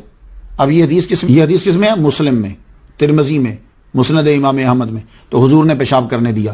تو اب جو نجران کی عبادت کے واقعے سے یہ دلیل لیتا ہے کہ حضور نے ان کو عبادت کرنے دی تھی، تو پھر اس کے بارے میں کیا خیال ہے کہ حضور نے تو پیشاب بھی کرنے دیا تھا؟ تو خدا کا خوف کرو، کیوں اسلام کو کہاں لے جا رہے ہو تم لوگ؟ اور اگر وہ مومن تھے اور اگر ان کو عبادت کا حق ہے تو پھر محمد مصطفیٰ صلی اللہ علیہ وآلہ وسلم ان پر لعنت بھیجنے کے لیے تیار کیوں ہو گئے؟ کیا مومن کے اوپر لعنت بھیجنا جائز ہے؟ تو اگر مساجد کے اندر عیسائیوں کو اور یہودیوں کو عبادت کی اجازت دینا ہے تو پھر یہ مکہ مدینہ میں کیوں روکا گیا ہے؟ یہ خلاف اسلام ہے؟ وہاں نان مسلم لکھا ہوتا ہے نا، سٹاپ، نان مسلم نہیں جا سکتا، وہ کیوں روکا گیا؟ پھر وہ جزیرۃ العرب والا کہاں واقعہ ہے؟ وہ حضرت عمر کی وہ عمل کیا ہے؟ پھر ساری چیزیں ہی بھول بھال گئے، عوام کا تو ویسے ہی علم کوئی نہیں ہے۔ نجران کے عیسائیوں نے جب دلائل تسلیم نہ کیے تو آیت کا نزول شروع ہو گیا، بلکہ مفسرین نے کہا کہ 80 آیات کا نزول ہوا۔ ایک آیت نازل ہوئی، فَقُلْ تَعَالُوا نَدْعُ أَبْنَاءَنَا وَأَبْنَاءَكُمْ وَنِسَاءَنَا وَنِسَاءَكُمْ وَأَنفُسَنَا وَأَنفُسَكُمْ ثُمَّ نَبْتَهِلْ فَنَجْعَلْ لَعْنَتَ اللَّهِ عَلَى الْكَاذِبِينَ۔ جب وہ دلائل نہ مانے، حضور صلی اللہ علیہ وآلہ وسلم نے ان کی تمام عبادت کو غلط قرار دے دیا۔ فرمایا تم کہتے ہو کہ جیزی جو ہیں، عیسیٰ جو ہیں وہ سن آف گاڈ، یہ غلط ہے، وہ اللہ کا بیٹا نہیں ہے، نہ ہی وہ اللہ ہے۔ آپ نے دلائل کے ساتھ جب ان کی عبادت کو، ساری چیزوں کو غلط قرار دیا، ان کی عقیدے کو غلط قرار دیا، جب وہ نہ مانے تو کہا فَنَجْعَلْ لَعْنَتَ اللَّهِ عَلَى الْكَاذِبِينَ۔ تو اگر ان کی عبادت صحیح ہے، جو وہ عبادت جس طرح کرتے ہیں وہ صحیح ہے، تو فَنَجْعَلْ لَعْنَتَ اللَّهِ عَلَى الْكَاذِبِينَ کیا ہے؟ اس آیت پر عمل کیوں نہیں کیا جا رہا؟ ایک چھوٹے سے تاریخی واقعے پر، جس واقعے کے اندر بھی فرق ہے، واقعے میں بھی فرق ہے کہ کتابوں میں، آیت کو چھوڑ دیا، حدیث کو چھوڑ دیا، واقعے کو پکڑ لیا۔ تو اسلام کی تبلیغ تو نہیں لگ رہی مجھے۔ تو جب یہ مباہلہ کی آیت اتری تو وہ عیسائی کہنے لگے ہمیں 3 دن کی مہلت دی جائے۔ آپ نے فرمایا ٹھیک ہے، جاؤ، تمہیں 3 دن کی مہلت۔ اب سب نے بیٹھ کر مشورہ کیا۔ عاقب بولا، کہنے لگا سنو، یہ بات تو طے شدہ ہے کہ محمد اللہ کے نبی ہیں، یہ آخری نبی ہیں، کیونکہ جو صفات ان کے اندر پائی جاتی ہیں وہ ہم نے کتابوں میں پڑھی ہیں۔ اب یہ بات تم یاد رکھ لو کہ جو نبیوں سے مباہلہ کرتا ہے وہ زندہ نہیں رہتا، تباہ ہو جاؤ گے۔ اگر اپنا دین بچانا چاہتے ہو تو واپس چلے جاؤ۔ وقت مقررہ اور جائے مقررہ پر 3 دن کے بعد محمد مصطفیٰ صلی اللہ علیہ وآلہ وسلم اس شام سے آ رہے ہیں۔ اصل میں یہ بتانا تھا آپ کو، وہ کس شام سے آ رہے ہیں آپ؟ کہ آپ کی گودی میں امام حسین ہے، آپ نے ہاتھ امام حسن کا پکڑا ہوا ہے، پیچھے آپ کے بی بی فاطمہ الزہرا رضی اللہ تعالیٰ عنہ ہے، اور ان کے نشانوں کو، قدم کے نشانوں کو مٹاتے ہوئے مولا علی شیر خدا تشریف لا رہے ہیں۔ تو آپ نے فرمایا سنو، جب میں دعا مانگوں گا تم نے آمین کہنا ہے۔ دور سے جب عاقب نے، سید نے، اسقف نے، جب اس نے چہرے دیکھے امام حسن و حسین، بی بی فاطمہ، مولا علی یہ تشریف لا رہے ہیں، تو کہنے لگا بس رک جاؤ، جو چہرے آ رہے ہیں اور میں جو دیکھ رہا ہوں، اگر ان لوگوں نے آمین کہہ دیا تو یہ پہاڑ ہٹانے پر بھی آمین کہہ دے تو رب تعالیٰ ان کی دعا سے پہاڑ کو ہٹا دے گا، اور اگر مباہلہ ہوا تو سن لو، کوئی عیسائی روئے زمین پر نہ رہے گا۔ تو یہ مباہلہ کس بات پہ تھا؟ تو جائیے اس کی ڈیٹیل بھی تو پڑھیے۔ وہ مباہلہ اسی بات پہ تھا، عیسیٰ اللہ کے بیٹا نہیں ہے، تو اس بات کی اجازت نہیں دیں گے۔ تو عیسائیوں نے مباہلہ نہیں کیا۔ آپ نے فرمایا ٹھیک ہے پھر اسلام قبول کر لو۔ کہنے لگے اسلام بھی قبول نہیں کرنا۔ تو پھر ٹھیک ہے جزیہ دو۔ کہنے لگے ٹھیک ہے 33 زرہ، 33 اونٹ، 34 گھوڑے سالانہ دیا کریں گے۔ جب معاہدہ طے پا گیا، جس کو معاہدہ کہتے ہیں، معاہدہ طے پا گیا، تو حضور صلی اللہ علیہ وسلم نے ابو عبیدہ بن الجراح رضی اللہ تعالیٰ عنہ کو خراج کی وصولی کے لیے ان کے پاس بھیجا۔ اردو میں ہم اس کو خراج کہتے ہیں، ویسے عربی میں خراج بولا جاتا۔ حضور صلی اللہ علیہ وسلم فرمایا اگر یہ مباہلہ قبول کر لیتے تو بندر سور بن جاتے، اور سال کے اندر اندر روئے زمین کے عیسائی جو ہیں وہ ہلاک ہو جاتے۔ یہ تفسیر خزائن العرفان کے اندر ہے۔ تفسیر کبیر میں ہے کہ حضور صلی اللہ علیہ وسلم نے اس کے بعد اپنے کمبل میں حسن و حسین اور فاطمہ علی کو داخل فرما دعا کی، یا اللہ یہ میری اہل بیت ہیں، انہیں خوب پاک فرما۔ مشکا شریف کتاب الفتن میں ہے، عن سعد بن ابی وقاص قال لما نزلت هذه الآية فقل تعالوا ندعو أبناءنا وأبناءكم دعا رسول الله صلى الله عليه وسلم عليا وفاطمة وحسنا وحسينا فقال اللهم هؤلاء أهل بيتي۔ اس وقت بی بی فاطمہ کی بیٹی زینب جو ہے ان کی 4 سال عمر تھی، ام کلثوم جو ان کی بیٹی ہے ان کی 3 سال عمر تھی، ان کو ساتھ آپ نے نہیں لیا۔ بی بی فاطمہ کے بہنیں جو تھی رقیہ وہ 2 ہجری میں انتقال کر گئی تھی، زینب 8 ہجری میں انتقال کر گئی، ام کلثوم 7 ہجری میں انتقال کر گئی، تو مباہلہ 9 ہجری میں ہوا۔ اس لیے یہ کہنا کسی بندے کا وہ جی بہنیں کہاں تھیں، تو نا جس کا جو دل چاہتا وہ شروع ہو جاتا ہے۔ 21 احادیث مبارکہ میں نے ابھی تک آپ کے سامنے پڑھ چکا ہوں، شاید آپ نے گنی نہ ہو۔ بی بی فاطمہ زہرا کی شان میں فتح مکہ ہوا، بی بی فاطمہ زہرا رضی اللہ تعالیٰ عنہ ساتھ تھی۔ مسند امام احمد صفحہ 320 میں ہے، سیدہ فاطمہ کی نند ام ہانی بنت ابی طالب کہتی ہیں آپ فتح مکہ میں شریک تھی۔ حضور صلی اللہ علیہ وسلم حضرت علی کو نجران اونٹ لینے کے لیے بھیج دیا آپ نے۔ جب وہ واپس آئے تو بی بی فاطمہ جو ہیں حج تمتع آپ نے کیا۔ وہ کیا ہوتا ہے کہ یعنی ایک احرام باندھ کر عمرہ کر کے پھر احرام سے باہر آ گئی، پھر اس کے بعد حج کے لیے جب حج ہو گئے تو حضرت علی جو ہیں وہ اونٹ لے کر احرام باندھے مکہ جو ہے وہ پہنچ گئے۔ حضور صلی اللہ علیہ وآلہ وسلم آپ نے جو حج فرمایا پیام مکمل ہو گیا، اللہ اکبر جل شان۔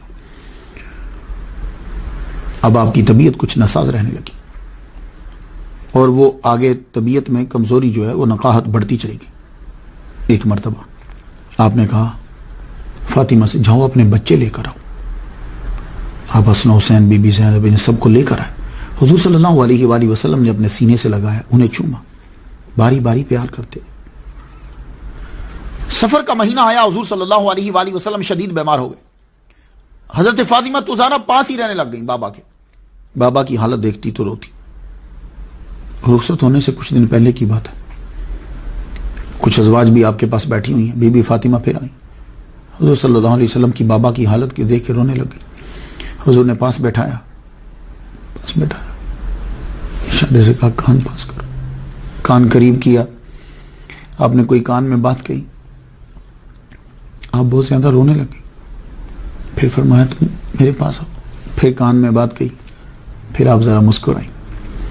بات سن کر آپ چل پڑی۔ حضرت عائشہ صدیقہ رضی اللہ تعالیٰ عنہ نے آپ سے پوچھا کیا کہا؟ آپ کہنے لگی اگر آپ کو سنانے والی بات ہوتی تو حضور اونچا ہی کہہ دیتے، انہوں نے چھپائی ہے، میں بھی ذرا چھپا لیتی ہوں۔ اب چلی گئی۔ بڑے عرصے کے بعد حضور جب دنیا سے تشریف لے گئے تو ایک روز ام سلمہ نے پوچھا وہ کیا وجہ تھی کہ آپ روئی تھی اور پھر مسکرائی تھی؟ کہنے لگی حضور صلی اللہ علیہ وآلہ وسلم نے جو میں روئی تھی، حضور نے میرے کان میں یہ کہا تھا کہ جبریل آتے ہیں ہر سال، ایک دفعہ قرآن مجید کا دور ہوتا، میں سناتا ہوں، وہ سنتے ہیں، وہ سناتے ہیں، میں سنتا ہوں۔ اب کی بار انہوں نے 2 مرتبہ سنایا، لگتا ہے کہ اپنا ٹائم آ گیا تو میں رو پڑی۔ پھر انہوں نے مجھے پھر پاس بولا کہ اپنا منہ مبارک میرے کان کے پاس، کہنے لگے روتی کیوں، تم ہی مجھ سے آ کے پہلے ملو گی۔ تو میں مسکرا پڑی۔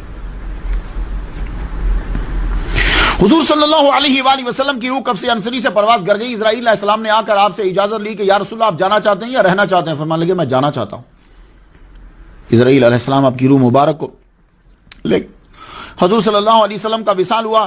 آپ کے لیے یہ ناقابل برداشت صدمہ تھا۔ بی بی فاطمہ کے لیے آپ بے اختیار رو پڑی، یا ابا ہو اجاب ربا ہو، پیارے ابا آپ نے اللہ کی دعوت کو قبول کر لیا اور دعا مانگی یا اللہ روح فاطمہ کو روح محمد سے ملا دے۔ اللہ اکبر۔ ابن جوزی لکھتے ہیں کہ جب قبر انور بن گئی تو بی بی فاطمہ زہرا رضی اللہ تعالیٰ عنہا وہاں سے مٹی اٹھاتی اور اسے چومتی۔ اللہ اکبر۔ اور فرمایا کرتی تھی بابا کے جانے سے جو دکھ مجھے ہوا ہے، یہ دکھ اگر دن پر پڑ جاتے تو دن اپنی روشنی کھو جاتا، رات ہی رات ہو جاتی۔ پھر تو جیسے کام ہی آپ کا یہی بن گیا رونا، روتی بیٹھتی ہوں روتی۔ آپ ایک جگہ تو میں پڑھتا ہوں کہ آپ نے ایک جگہ مخصوص کر لی جہاں سے بابا کی قبر نظر آتی، آپ اپنے بچوں کو لے کے بیٹھ جاتی ہیں اور روتی روتی۔ اللہ اکبر جل شان۔ حضور صلی اللہ علیہ وآلہ وسلم کے وصال مبارک کے بعد 6 مہینے گزرے، آپ 6 مہینے آپ نے بس روتے ہی گزارے۔ روتے ہی گزرا. کہتے ہیں کہ تاریخ کے اندر اگر دیکھا جائے تو آدم علیہ السلام کا ذکر آتا ہے کہ جنت سے آنے کے بعد آپ بہت روئے. حضرت یعقوب علیہ السلام کا آتا ہے کہ فراق یوسف میں بہت روئے. حضرت فاطمہ کا آتا ہے کہ حضور کے غم میں بہت روئے. اور زین العابدین کا آتا ہے کہ کربلا کے بعد بہت روئے. ان 6 ماہ میں حضرت بی بی فاطمہ الزہرا رضی اللہ تعالیٰ عنہ ایک بار مسکرائی. شعبان کا مہینہ ہے، 11 ہجری ہے. آپ نے ایک روز حضرت اسماء سے کہا مجھے یوں جنازہ لے جانا اچھا نہیں لگتا، یہ جنازے میں کفن نظر آتا ہے. کہنے لگی اچھا میں آپ کو دکھاتی ہوں. میں جب ایتھیوپیا میں، جس کو حبشہ کہتے ہیں، میں حبشہ میں جب گئی تھی تو میں نے وہاں جنازہ دیکھا تھا. وہ کیسے کہ یوں شاخیں، یہ جنازہ نا چارپائی کے اوپر رکھا، اس کے اوپر یوں ٹہنیاں رکھتے کھجوروں کی، لمبی ہوتی نا، یوں رکھتے. کوہان بن گئی، اوپر کپڑا ڈال دیتے تو چھپ جاتا. تو آپ اسے دیکھ کے مسکرا پڑی. کہنے لگی یہ ہے کہ اس کے اندر کفن بھی نظر نہیں آتا. تو ہم تو ہیں بال ڈیزائن بنا کر دکھاتے ہیں نا، تو آپ اپنے کفن مرنے کے بعد کیا ہوتا ہے، کفن بھی چھپا رہی. 6 ماہ میں ایک بار مسکرائی، اور مسکرائی بھی اس بات پہ کہ پردہ، اللہ اکبر جل شانہ، پردہ. تو کہنے لگی اسماء مجھے اسی طرح ہی تم میرے جنازے کو تم تیار کرنا اور تم نے مجھے غسل دینا ہے، یہ یاد رکھنا. اور علی کے علاوہ کسی اور سے مدد نہ لینا، اور رات کی تاریکی میں میرے جنازے کو دفن لو. پہلے تو کفن کو چھپایا، پھر اوپر سے تاریکی، رات کی تاریکی اور چھپایا. اللہ اکبر جل شانہ. اسود الغابہ کے اندر یہ ہے کہ آپ نے فرمایا میرے خاوند کے علاوہ غسل میں کسی سے مدد نہ لینا، اور تدفین کے وقت زیادہ ہجوم نہ ہو. جس دن وصال کا دن ہے، آپ اٹھی، نماز ادا کی، امام حسن و حسین کو اٹھایا، ان کو غسل دیا، نہلایا، کپڑے پہنائے، چکی لے کے بیٹھ گئی، چکی میں آٹا پیسنے لگی. حضرت علی گھر آئے تو کہہ رہے ہیں آپ کی طبیعت خراب ہے، آئیے بچوں کو نہلا کے اپنے پاس بٹھایا ہوا ہے اور چکی پیس رہی. کہنے لگی آٹا تھوڑا سا پیس لوں کیونکہ اب میں جا رہی ہوں، ایسا نہ ہو کہ بچوں کو بھوک لگے اور بیچاروں کو بھوک لگی اور روٹی نہ ملے تو روٹی پکا کے جاؤں. حضرت علی بھی رو پڑے. کہنے لگی آپ کیسی بات کر رہی ہو؟ کہا رات کو حضور صلی اللہ علیہ وسلم کا دیدار ہوا، میں نے ان کا چہرہ دیکھا تو میں نے ان سے کہا کہ اب فراق برداشت نہیں ہوتا، مجھے اپنے پاس بلا لو. تو حضور نے فرمایا کہ تم کل میرے پاس آ جاؤ گی. تو آج میرا ٹائم آ گیا ہے. جب آخری دن ہے، اسماء سے کہا تم یہ بچوں کو نانا کے روزہ پہ لے جاؤ. یہ اپنے نانا کے روزہ پہ جاتے ہیں. تو حضرت علی کو پاس بٹھا لیا، پاس بٹھا کے کہنے لگی مجھ سے کوئی خطا ہوئی ہو تو مجھے معاف کر دے. حضرت علی روتے ہوئے کہنے لگے آپ سے کوئی خطا نہیں ہوئی. کہنے لگی شوہر راضی ہو تو بیوی جنتی ہوتی ہے، اور سنو مجھے رات کے وقت دفن کرنا. پھر آپ نے خود غسل لیا. پہلے اچھی طرح غسل کرنے کے بعد آپ نے ایک جگہ مخصوص کر رکھی تھی گھر کے اندر، وہاں آپ عبادت میں مصروف ہو گئی. عبادت میں جب مصروف ہو گئی، جو ہی دن مکمل ہوا آپ کی روح کفس انصری سے پرواز کر گئی. آپ اپنی جائے نماز کے اوپر ہی تھی. سجدے میں حضور کی امت کے لیے دعا کرتی ہوئی گئی. یا اللہ تعالیٰ میری نبی میرے ابا کی امت کو معاف کر. مغرب کے بعد روح کفس انصری سے پرواز کر کے 11 ہجری آپ کی وفات ہوئی. اہل تشیع کی روایات کچھ مختلف ہیں، لیکن مجھے کنز العمال جلد 6 صفحہ 318، ریاض النادرہ جلد 1 صفحہ 156، طبقات ابن سعد جلد 2 صفحہ 19، امام جعفر صادق اپنے والد امام محمد الباقر سے روایت کرتے ہیں کہ آپ کے جنازہ میں حضرت ابوبکر صدیق اور حضرت عمر شامل ہوئے. حضرت ابوبکر نے حضرت علی سے جنازہ پڑھانے کو کہا تو حضرت علی نے فرمایا آپ خلیفۃ الرسول ہیں، ہم آپ کے ہوتے ہوئے پیش قدمی نہیں کر سکتے. تو زین العابدین کا قول ہے ریاض النادرہ میں حضرت ابوبکر صدیق رضی اللہ تعالیٰ عنہ نے نماز جنازہ پڑھائی. اور ابراہیم نخعی رحمۃ اللہ علیہ فرماتے ہیں کہ 4 تکبیریں کہیں اور آپ کو رات کی تاریکی میں جنت البقیع میں دفنا دیا۔ آپ کی وفات کے عرصہ دراز بعد حضرت علی نے فرمایا فاطمہ جنت کا ایک خوشبودار پھول تھی، ان کی وفات کے بعد بھی خوشبو میرے دماغ کو معطر کرتی ہے، انہوں نے اپنی زندگی میں کسی قسم کی شکایت کا موقع نہیں دیا۔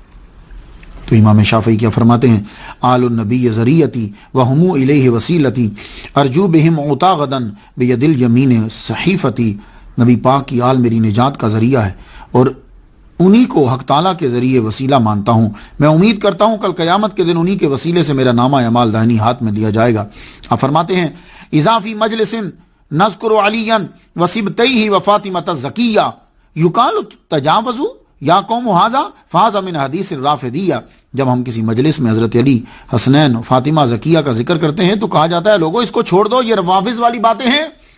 برات الی المہیمن من اناس یرون الرفض حب الفاطمیہ، میں اللہ کے سامنے ایسے لوگوں سے برات ظاہر کرتا ہوں جو اولاد فاطمہ سے محبت کو رفض قرار دیتے۔ علامہ اقبال نے تو کمال کر دی، علامہ اقبال کہنے لگے کہ بی بی فاطمہ تو زہرا کے آنسو جو ہیں وہ شبنم کے قطروں کی طرح جبریل علیہ السلام عرش بری پہ جا کر رکھ دیتے ہیں۔ رشتہ عین حق زنجیر پاست، پاس فرمان جناب مصطفیٰ است، مجھے تو حق کی زنجیر نے جو ہے، شریعت کی زنجیر نے مجھے باندھ لیا ہے اور حضور کے فرمان نے مجھے باندھا ہوا ہے، ورنہ کیا میں بی بی فاطمہ زہرا رضی اللہ تعالیٰ عنہ کی قبر کا طواف کرتا اور ان کی خاک کے اوپر میں سجدے کرتا۔ تو شیخ سعدی نے کیا کہا ہے، الہی بحق بنی فاطمہ کہ برکول ایما کنی خاتمہ، اگر دعوتم رد کنی ور قبول منو دست و دامان آل رسول، اللہ اکبر جل شانہ۔ حاضر رحمت من ربی، آج ہمارے 100 لیکچر جو ہیں وہ مکمل ہوئے، یہ ہمارے لیے بڑے ہی اعزاز کی بات ہے۔ یہ ہے اصلی بی بی فاطمہ کی کہانی، جب مشکل ہو تو اسے پڑھو۔ اور ایک وظیفہ بتا رہا ہوں آپ کو اپنا ہی ہے کہ تمہیں جب بھی کبھی مشکل آئے 100 مرتبہ تم سورہ فاتحہ جو ہے وہ پڑھو، اس کا ثواب دو، بی بی فاطمہ زہرا رضی اللہ تعالیٰ عنہا کو اس کا ثواب دو، اللہ تعالیٰ تمہاری جو ہے وہ مشکلیں حل فرمائے گا۔ بی بی فاطمہ زہرا رضی اللہ تعالیٰ عنہا کا ایک خاص عمل تھا، جمعے کے دن عصر کی نماز کے بعد آپ بیٹھ جاتی تھیں اور بے فدہ سے کہتی تھیں کہ دیکھو سورج غروب تو نہیں ہو رہا، تم نے مجھے بتانا ہے کہ جس وقت یہ قریب چلا جائے، تو جب سورج ڈوبنے کے قریب ہوتا تو وہ بتا دیتی کہ اب ڈوبنے کے قریب ہے، تو آپ اس وقت پھر جو ہے وہ دعا مانگنا شروع ہو جاتی کہ جمعہ کے دن عصر کے بعد کا ٹائم بڑی قبولیت کا ٹائم ہے، اس لیے میں اپنی بہنوں سے یہ گزارش کروں گا کہ آپ لوگوں کو جب بھی کبھی کوئی پرابلم ہو آپ اس پر عمل کریں۔ آج اللہ نے ہم پر بڑا کرم کیا ہے اور یہ صدقہ ہے بی بی فاطمہ کا، خدا تعالیٰ بی بی فاطمہ کا صدقہ سب کی مشکلیں آسان فرمائے۔ اجازت دیجیے، وآخر دعوانا الحمدللہ رب العالمین۔